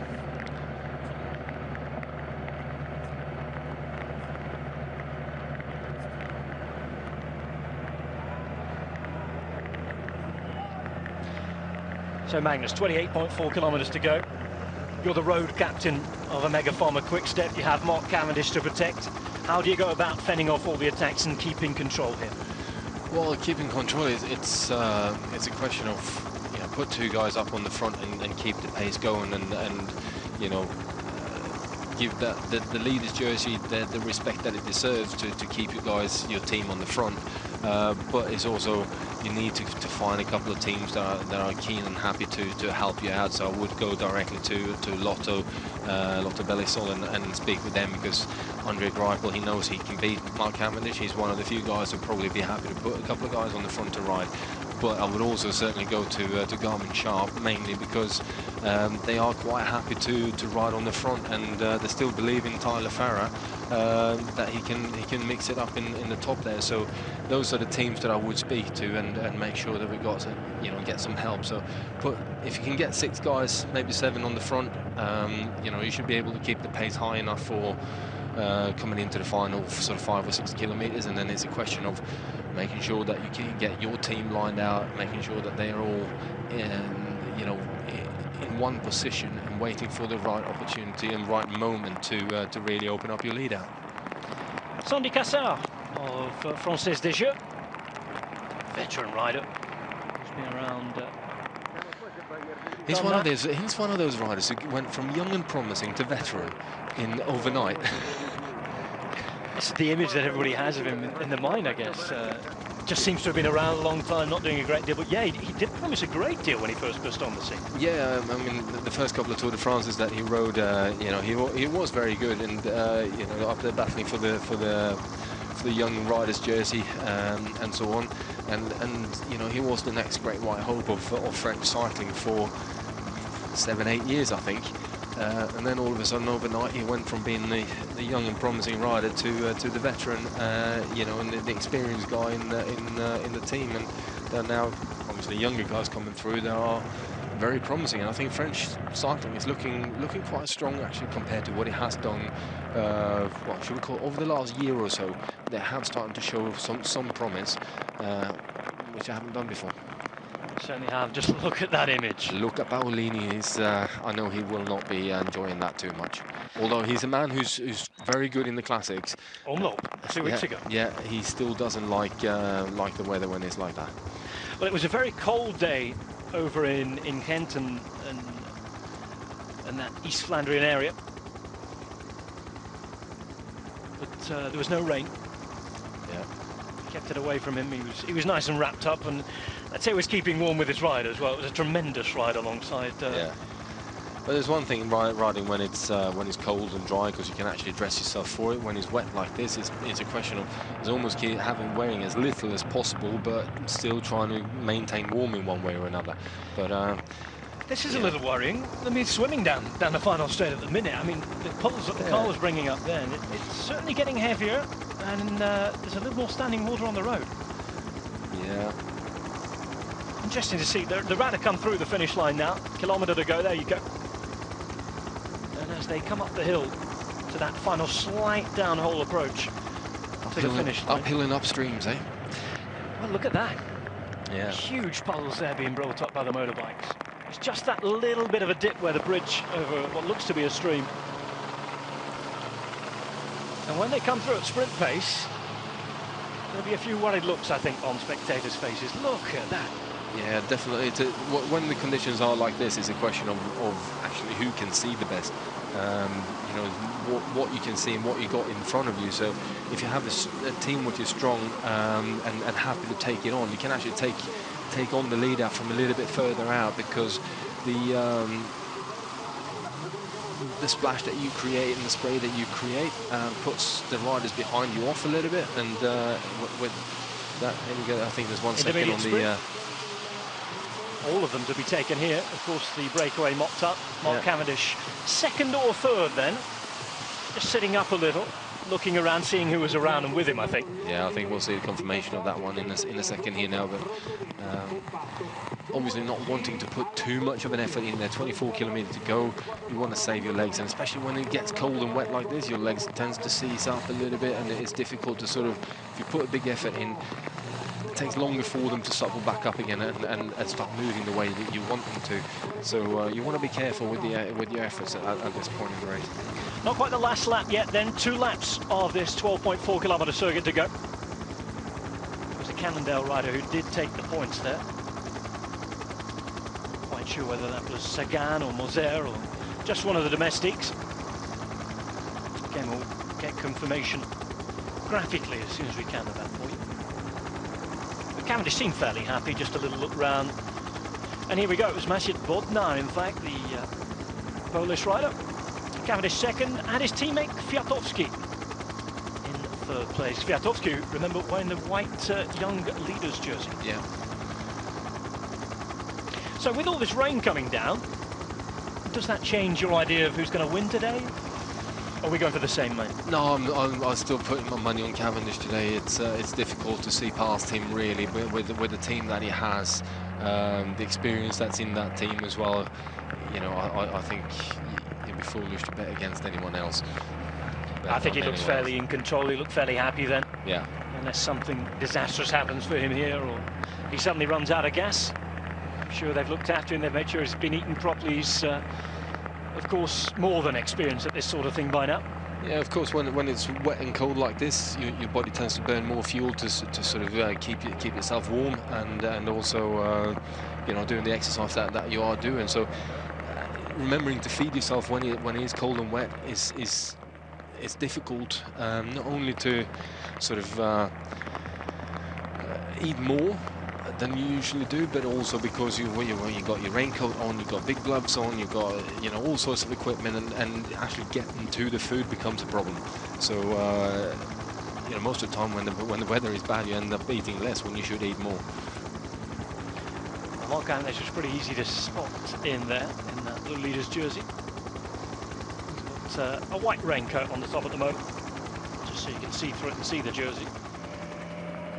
There were quite a few fines in Paris-Nice yesterday for not showing their numbers as they came across the line. I know Philippe Gilbert and quite a few of the other riders complaining about that, saying, well, the weather was awful, it's hard to get your coats off, it's hard to... Do you think that's being a little over-officious from the UCI?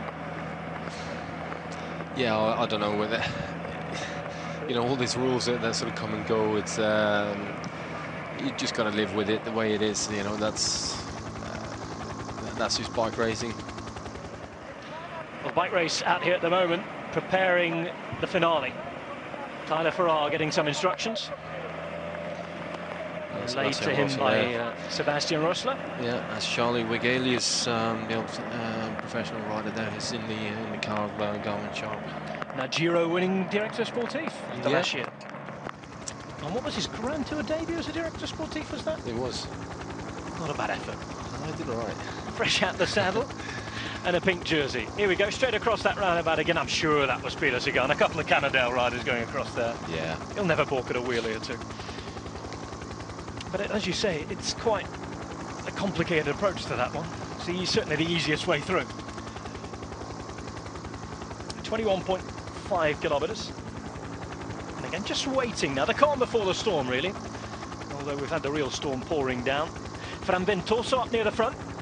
And here we go. Attack from a Blanco rider. Just to try and make things interesting a little. And the Blanco rider in question is Sepp van Mark. Former Omloop winner. Yeah, very strong classics rider as well, so it's obviously fancying a bit of a dig here. Looks like they're actually letting him go as well, to just to calm things down a little bit in the peloton. But obviously then they're putting themselves in a position where they're not going to get any help from a Blanco team. Sepp van Mark going out there to test his own legs. Talking of the classics and with them on the horizon, do you think this is a man that can step up and win a monument? I think in a couple of years, yes, definitely. You know, he's showed a promise to do that, and certainly got the build and everything else to be a good classic rider. So I mean, we can speculate all we want, but yeah.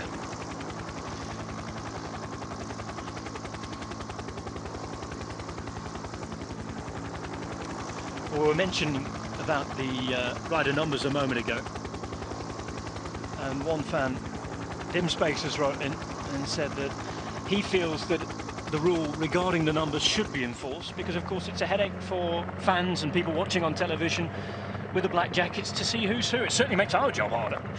Yeah, it does make our job harder, but you know, I certainly feel as a rider, I prefer to have the choice of materials to wear and to keep myself warm and actually performing my job. Yes, the numbers on the you know, being obstructed by the jackets, it's difficult for everyone.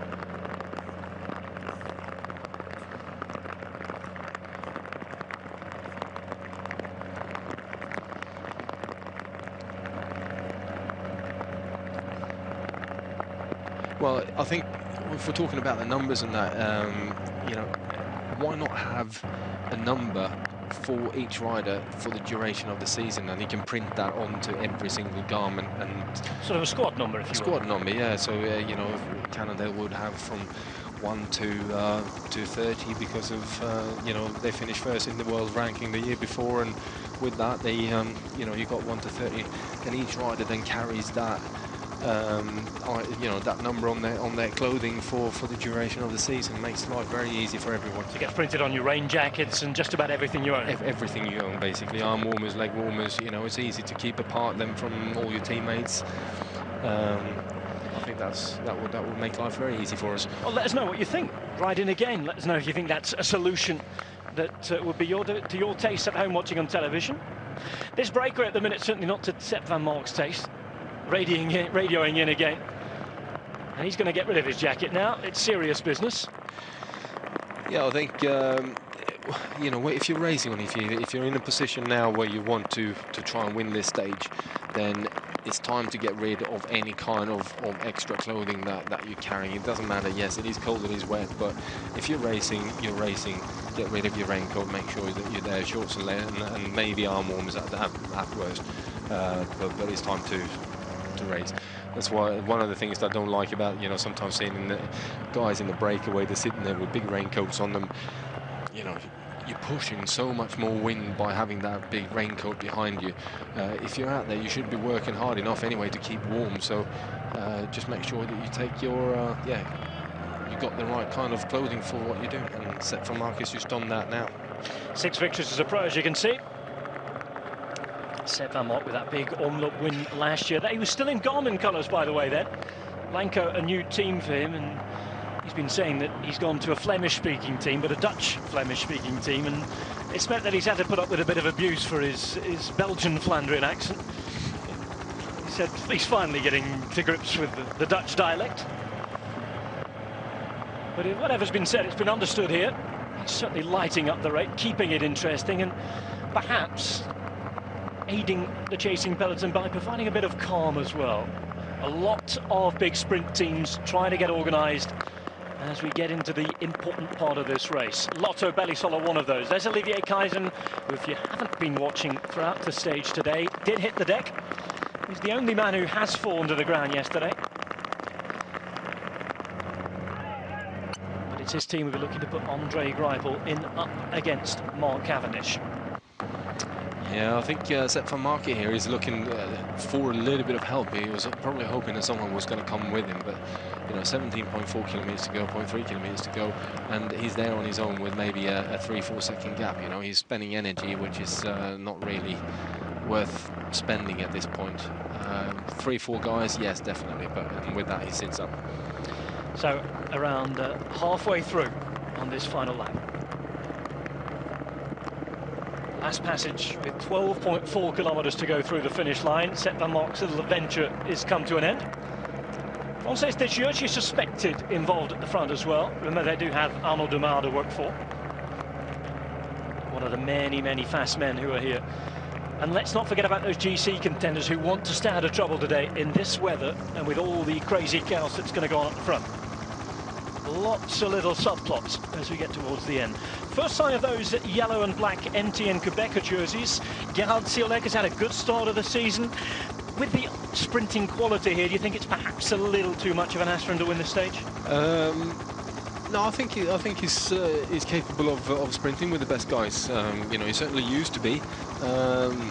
He's just got to find his legs a little bit at the World Tour level again. I certainly feel that he's got the quality of being right up there. Well, let's see how he can do it. Almost 5.5 hours in the saddle. It has been a long old day today. The longest and most miserable of the days I'm sure that any of these guys will have had on their competitive bicycles this year. Start of the race officially is at the finish line now. And the bell will go the next time they cross the line. 3.5 kilometers before that happens. A couple of the Astana shirts. No Guardini, no sprint option for them. It's all about Vincenzo Nibali. Remember, Belletti is the Azure Desert man. Blanco, not too much in the way of sprinting. They do have Lars Bohm, of course, but there's Hussoff for BMC, Sagan for Cannondale, Frances Deschamps, Arnaud Demar, Tyler Farrar for Garmin. Ferrari is Lampres sprint man Andre Greipel, one of the big two names in this sprint duel. Movistar with Fran Ventosa, always capable of springing a surprise. And he likes racing in Italy, and on this race in particular as well. Gerhard Ciolek, Mark Cavendish, Matt Harley-Goss, Giacomo Nizzolo, Jan Degenkolb as well, another man who we really mustn't count out for Argos Shimano. Konda Kort, the man to lead him out. Francesco Chicchi, Daniele Benatti, all big names. We could go on for hours talking about all the possibilities of these guys. Yeah, and the clash of the lead-out trains as well. You know, that's as interesting, I find, as the actual sprint itself. Because when you come down to the bigger tours later on, you know, it's also a question of who's got the lead-out train, who's, you know, what riders are they bringing, and how well are they gelling together. So, and obviously being an ex-lead-out man / sprinter, I quite like that sort of that part of the actual sprint. Is getting that just right is such an amazing feeling. Well, we've already talked today about some of the veterans, some of the real good guys who are there to do it, the likes of Henderson for Lotto and Greipel, and of course Matteo Tosato for Saxo Tinkoff as well. So many of them, and so much experience as far as that's concerned. We usually have Petacchi here. The last couple of years he's had Hondo at his wheel. Hondo has moved on. He's now trying to lead out Nizzolo today for Radio Shack. Petacchi over at Paris-Nice had a couple of decent placings as well, without any help. And we talked about this yesterday as well. No help for him whatsoever at Lamprecht. No, it'd be interesting to see what Ferrari gets up to in the sprint today as well. Obviously, you know, this is the first big race for him, for his new team. You know, I'm sure he's going to want to be right up there at the pointy end of it. And that could be bringing all sorts of spectacles into the sprint. 14Ks to go. Approaching the last time round the finish line before the sprint itself. Intermediate sprints are out the way.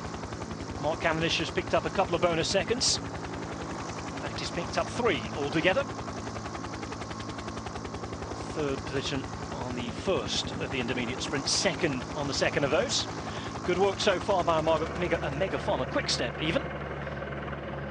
And finally, there's a bit of a break in the nasty weather. Some brightness peeking through those dark clouds.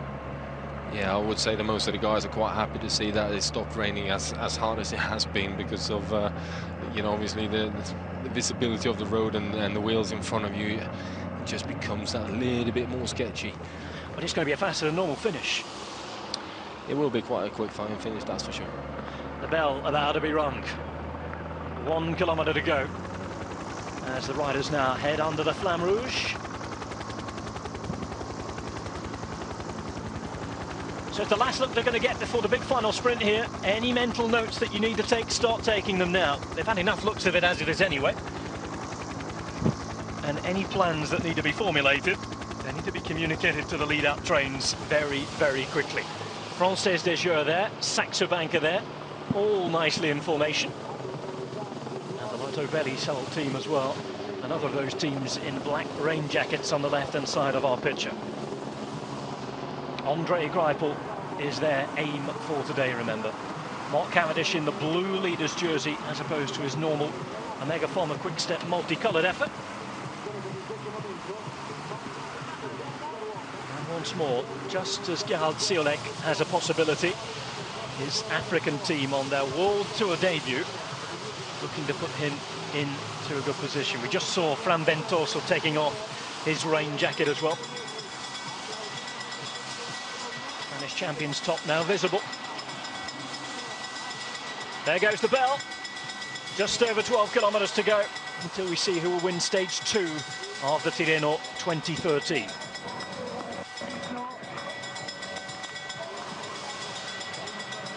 The view from the motorbikes. The good news is there are a few bits of sun creeping through.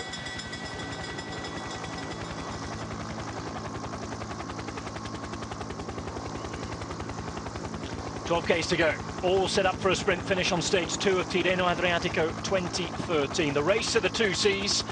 A long way off deciding who will be the master of the seas just yet. All that action set to kick off at the weekend with the mountain stages and what have you.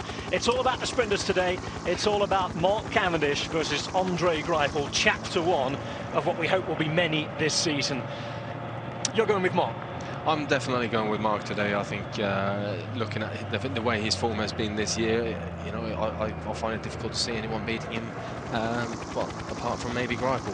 But the interesting part is coming now from around about, you know, 12 kilometers down to probably about 5 or 6, is who spends the energy, who's on the front, and who's got the coolness within the team to just sit back a little bit, make sure that you keep all of it just nice and tucked in together, so you got your whole team ready to go when it's necessary, and that is very difficult right at this part of the race, to just stay calm and not spend your energy.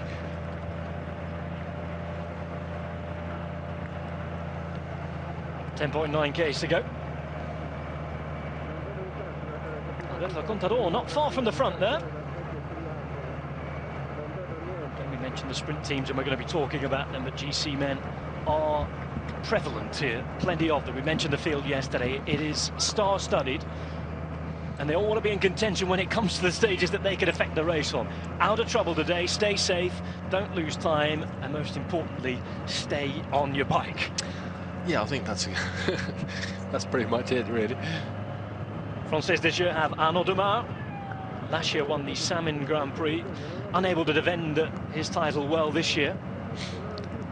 Yeah, looking at this again, you know, something that I've become quite accustomed to see is that the green train of liquid gas up here with about 10k to go. Usually they tend to disappear with about 5 or 6k to go, and then it's just Sagan for himself, kind of trying to get, you know, he surfs the wheels of the other lead-out trains. But this is what it's all about, is you staying cool and staying calm and making sure that you're near the front but not on the front, and, you know, keeping your sprint protected from any kind of wind, and stay, yeah, keeping him safe. Well, they've already had success this week in Paris-Nice, the Cannondale team with Elia Viviani picking up the yellow jersey. I know it hasn't since gone well for him, but you wouldn't expect it to go well with the profile changing. So they've had success of some sort, and they've got a different plan for this year, very much changing from the old guard to the new. We've seen here in Italy the likes of Sagan and Moser, but also guys racing this race, young Caruso. He's spent so long, I think he's 26 now, racing at the services of Basso and Nibali. He's going to be the team leader for the Tour de France. So big year for him to see if he can make that step up. And it's a big step to make. It's a very big step to make. But you know, at some point you gotta put yourself out there and give it a go. You know, and it's nice to see that they are sort of changing and looking at the younger riders, and you know, the fact that sponsors are supporting that change as well. Well, if you think about it, they're going to get plenty of points from the wins from Sagan and Moser and people like that. They're not going to be worrying for their World Tour status, surely not. I seriously doubt that. You know, with Sagan picking up points pretty much every race he goes to. So that gives them a certain type of freedom to experiment. Yeah, it does. Yeah. Well, I don't think it's an experiment. It's planning for the future. So here we go then. 8.7 k's to go. And it's Gerhard Ciolek's MTN Quebec team. There's the Sagan train that you mentioned right at the centre of the picture. He's out in the back in his national champions colours. Mark Cavendish on the left-hand side of him. At the pre-race press conference, Cavendish was saying, be careful with Sagan. I do not want to lose sight of him in the sprint because he can bounce from anywhere. Yeah, he's got a long sprint, he's got a short sprint, and you know, especially that he's capable of going uphill. So he's incredibly dangerous for any kind of sprint, really. And I think Mark is right there. He wants to make sure that he's keeping him within close proximity. Still Français this year for Dumas. On the right-hand side, a couple of Orica green edge shirts. Their option, of course, today, Matt Harley-Goss, the former winner of Milan-San Remo. Francesco Chicchi and Vini Fantini, well placed back, but they're getting 2 or 3 men together. They're sitting there just on Mark Cavendish. Actually, Cavendish is at the moment surfing the wheel of Sagan. Doesn't look like he's got too many of his teammates around him, but I'm sure he'll be perfectly fine by the time they get to the front. Well, a couple of black jackets for Omega Pharma Quick-Step there as well. A couple of his old Sky teammates up around him as well. Yeah, but look at it, you know, he's still got 7.5 kilometers to go. It's a long old way to the finish line. It certainly is, with Frances Desjeux still doing all of the work on the front. And it usually is when you get to that critical 4, maybe 3 kilometers to goal line. That's when you see who spent too much energy too early on and who's actually saved the team and actually kept the team well and tight together. And that's when you then can really open up a proper lead out. But from 3 kilometers in, you need probably the better part of 6 or 7 guys. Well, Frances Desjeux spending a heck of a lot of energy at the moment. Arnaud Demar might have to find his own options, I think, when he gets there. I would have thought so, yeah. All about the placings realistically for him anyway, when you look at the quality of the opponents that are there. Vini Fantini now getting bodies up. Francesco Chicchi staying close to Cavendish. Yeah, Chicchi knows that Cavendish is the wheel to be on for him. You know, he's got that incredible raw acceleration, which is possible to, as long as he jumps at the same time as Cavendish, he's capable of beating him. You can't let Cavendish get up to speed before you hit out, and that puts you in a position where you're gonna need to overtake him completely, and he travels at such speed that it's virtually impossible.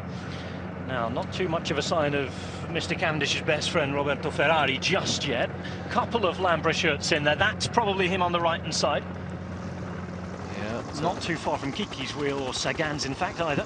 No, there's a couple of pink jerseys up there in the middle, you know, surfing around and trying to find make sure that they're keeping up to the front.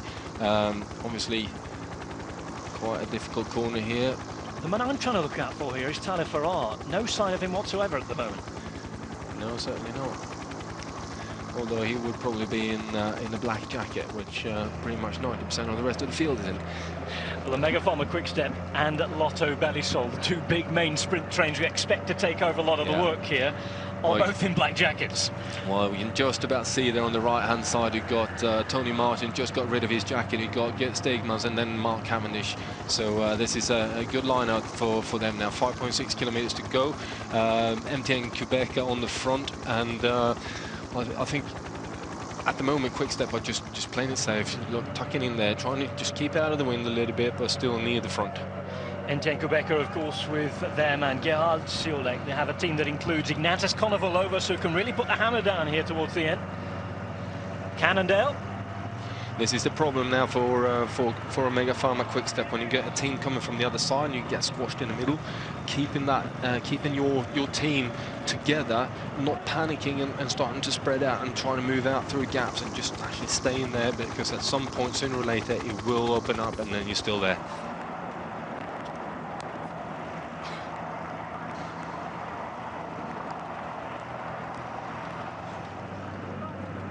Into the final 5 kilometers on the outskirts of Arezzo in Tuscany. The rain still coming down, despite the fact we've got a few bits of sunshine. It's Cannondale on the right-hand side for Peter Sagan. It's Lotto on the left-hand side, looking to try and set Andre Greipel. NTN are there, of course, attempting to put in Gerhard Siolek. At the moment, Omega Pharma Quick-Step and Mark Cavendish being sandwiched in the middle of all that. Yeah, and I think I touched on this just now, didn't I, with the lime green guys turning up there with about 5k to go, with 2 guys in front of Sagan. It's too early. Wait. Well, Sagan, because of this, invariably does have to find his own route to the finish. Interesting to see Sky putting a few men together. Again, just shaking off any excess bottles, any excess water on the sunglasses. Need to see where they're going, these guys. I should say light enhancers today rather than sunglasses. Certainly the lighter lenses will be in, no doubt about that. Usually the yellow happy lens. Well, it's the bright green happy shirts of Cannondale at the front. 3 riders in front of Peter Sagan. Omega Pharma Quick-Step in the centre. Mixture of black jackets and those recently exposed jerseys of Stegmans and Martin. Mark Cavendish there in the blue leader's jersey. Kiki still sticking to his wheel. Yeah, that, you know, Kiki's he's put himself on that wheel, and he needs to try and stay there. It's probably one of the hardest wheels to stay with as well. Although for Mark Cavendish, he's probably in the best position now with the big guy of Stegmans.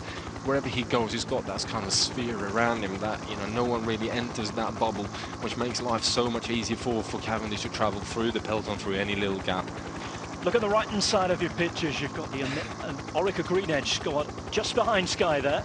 They're looking for Matt Harley-Goss, and just on their wheel, finally you get to see the Saxo Bank team, which has, of course, Daniele Benati. Finally, also, one single Garmin jersey in the middle of all that, and that is Tyler Farrar. Yeah. 3.1 kilometers to go. I mean, Orica's got a nice, strong lead-out team coming in here as well. You know, with Jens Morris, you got Stuart O'Grady in there as well, Sebastian Langeveld, Brett Lancaster.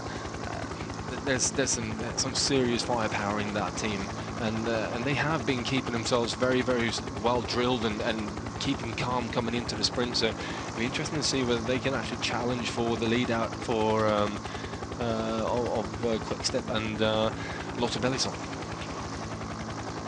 All about jockeying for position now, and if you're not up the front in the next kilometre or so, then you're in the wrong position. Certainly, you've got to be close to the right wheel now. This is what I was kind of afraid of. You know, you got actually 4, maybe 5 different trains going at the same time here now, and the whole bunch is sitting behind that waiting to. It's not quite fast enough. It's not quite hard enough for it to string out. And with that, you know, people are starting to move left, right, and centre, trying to squeeze through gaps, and that's when accidents happen. So many big men, so much quality in one place, and a little bit of a nervy atmosphere. Add to the slightly technical course coming up to the finish, a little uphill, a little downhill, a few puddles around, bad visibility, all the ingredients are there for a few smashes, I'm afraid. And add in a fair bit of testosterone into that, I think. The will to win will be strong, let's say. Into the final 2 kilometres. Now there's a bit of pulling on the front, and it's Vacances Soleil. Yeah. Canada have their 2 or 3 men as well. And finally we start to get it strung out a little. People are going to have to fight for position here now. Ferrari close to the front for once. Yeah, it just looks like Omega Pharma Quick-Step lost their position a little bit, but they're coming back up here again. Etienne Kubeka have 4 men there as well. Look out for those yellow bicycles. Gerhard Siolek is their objective. Lotto Belisol with their shiny helmets coming to the front. Lotto Belisol riding, of course, for Andre Greipel. Cavendish is in the far right corner of your picture. They're coming up. We get Stegmans and Nicky Terpstra. Just on the right of the picture now, just on the wheel of a couple of the Lampre riders. Fran Ventosa was also way back there with a kilometre to go. Easy to spot in that Spanish champions jersey. Into the last kilometre then, and it's BMC who finally put a man on the front. Remember, Tor Hussoft is the man to look out for here. It's so unorganised, it's so strong out. It is very strong out. Throwing it all up in the air. Looking at this lead out, you know, Lotto Belisol are looking very strong indeed, and it seems like Cavendish is completely lost. Where is he? Cavendish way down the back, not in the picture for the moment. Tyler Farrar is in a good position. And at the moment, it's got to be between Green Edge and Lotto Belisol. Andre Greipel, at the minute, has it on a plate. Gerhard Siolek has a couple of his boys up there as well. Mark Cavendish looks way down the field. Sagan staying on the wheel of those men from Lotto Belisol.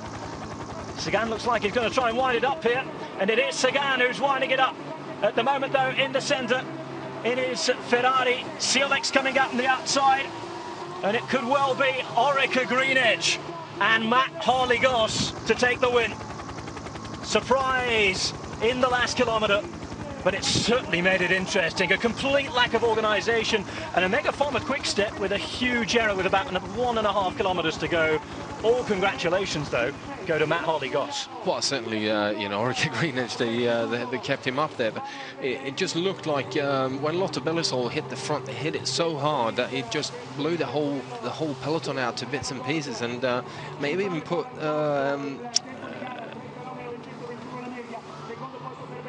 Belletti was close. Yeah, Belletti was close.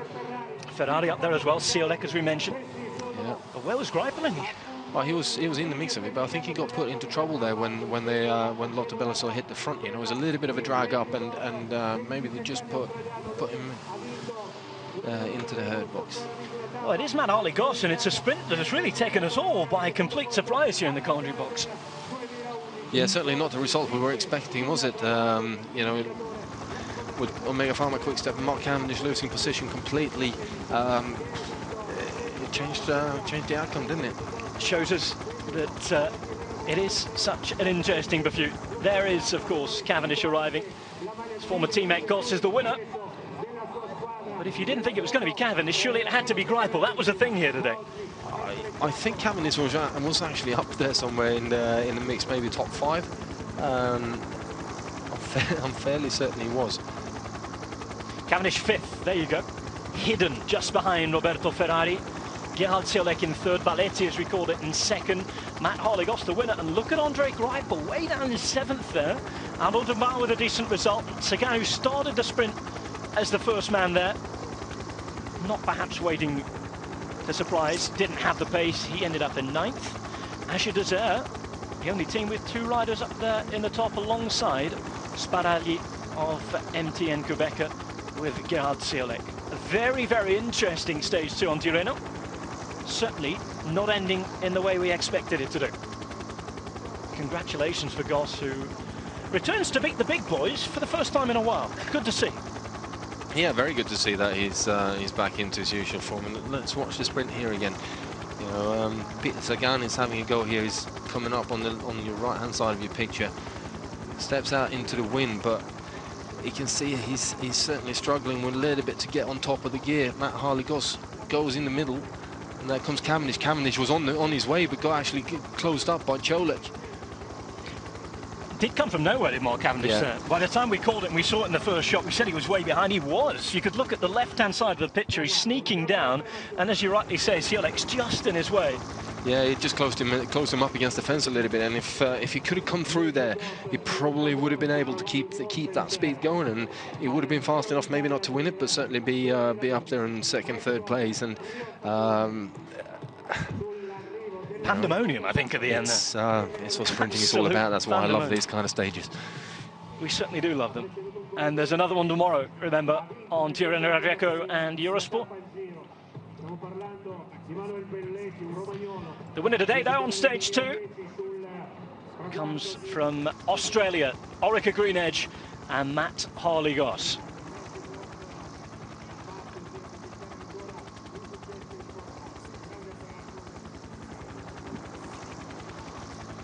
So congratulations to Goss and Green Edge.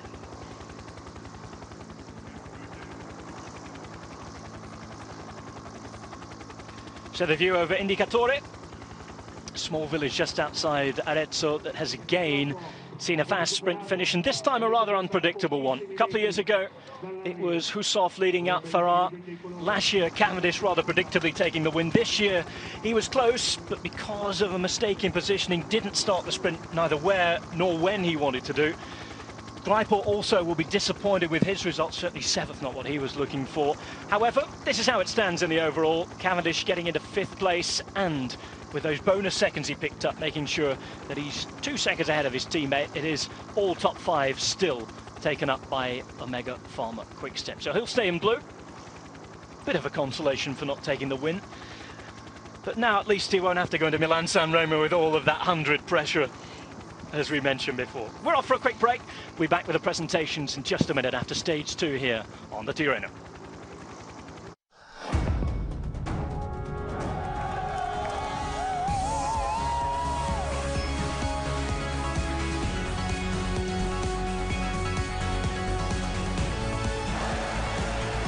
What a picture that is. Oh, it is. No way! Absolutely unbelievable. Oh, that's big, that's very big. Oh, and there's a massive moment now. And Evans is losing contact.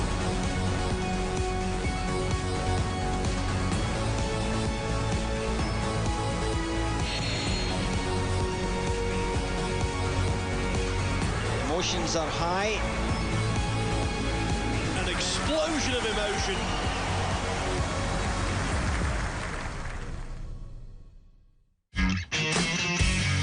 Between two seas.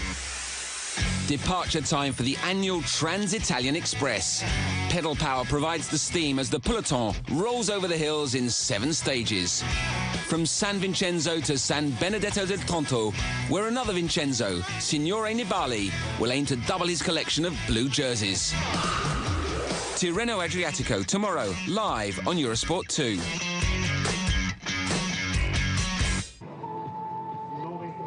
Welcome back to stage 2 of the Tirreno Adriatico. A fast, poorly organised, but extremely exciting finish. Won by Matt Harley-Goss of Eureka Green Edge and the Australian team. We're mentioning that he had a strong lead-out. In the end, the lead-out, the only lead-out that was any good really, was Lotto Belisol, who got it organised, but then Greipel couldn't come up with the goods. No, Lotto's been very strong in the lead-outs all season through, and you know, with a sprinter like Greipel, they've obviously put a significant amount of effort into that. But you know, they were strong. Unfortunately, Greipel didn't quite have it, but that could be down to the weather. It could be down to the first really long stage of the season. All these things are going to change around a little bit, and the man who came out on top is Matt Goss. Well, Matt Goss, a former winner of San Remo, hitting form perhaps at just the right time, able to lift his arms up, at least half a bike length ahead of Manuel Belletti, the Italian sprinter of Azure Desert, the French team. So this is the scenes as they wait to take their prizes. Goss the winner. Of course, tomorrow there'll be more Tirreno Adriatico as we go into what is expected to be another sprint stage, but a slightly more difficult one, a bit more climbing, a bit more technical. There's one that on their day, the breakaway could well have their day. We shall see. Mark Cavendish will be certainly looking for another chance, as will Andre Greipel. Not the day for Lotto Belisol nor Omega Pharma Quickstep. All of their best laid plans not coming up with the final goods. It was a decent effort from the breakaway men. They stayed away for around 200 kilometres, but in the end, a sprint won by Matt Harley-Goss. Remember, keep it Eurosport. We're back tomorrow with more from Tirreno Adriatico. To now, goodbye.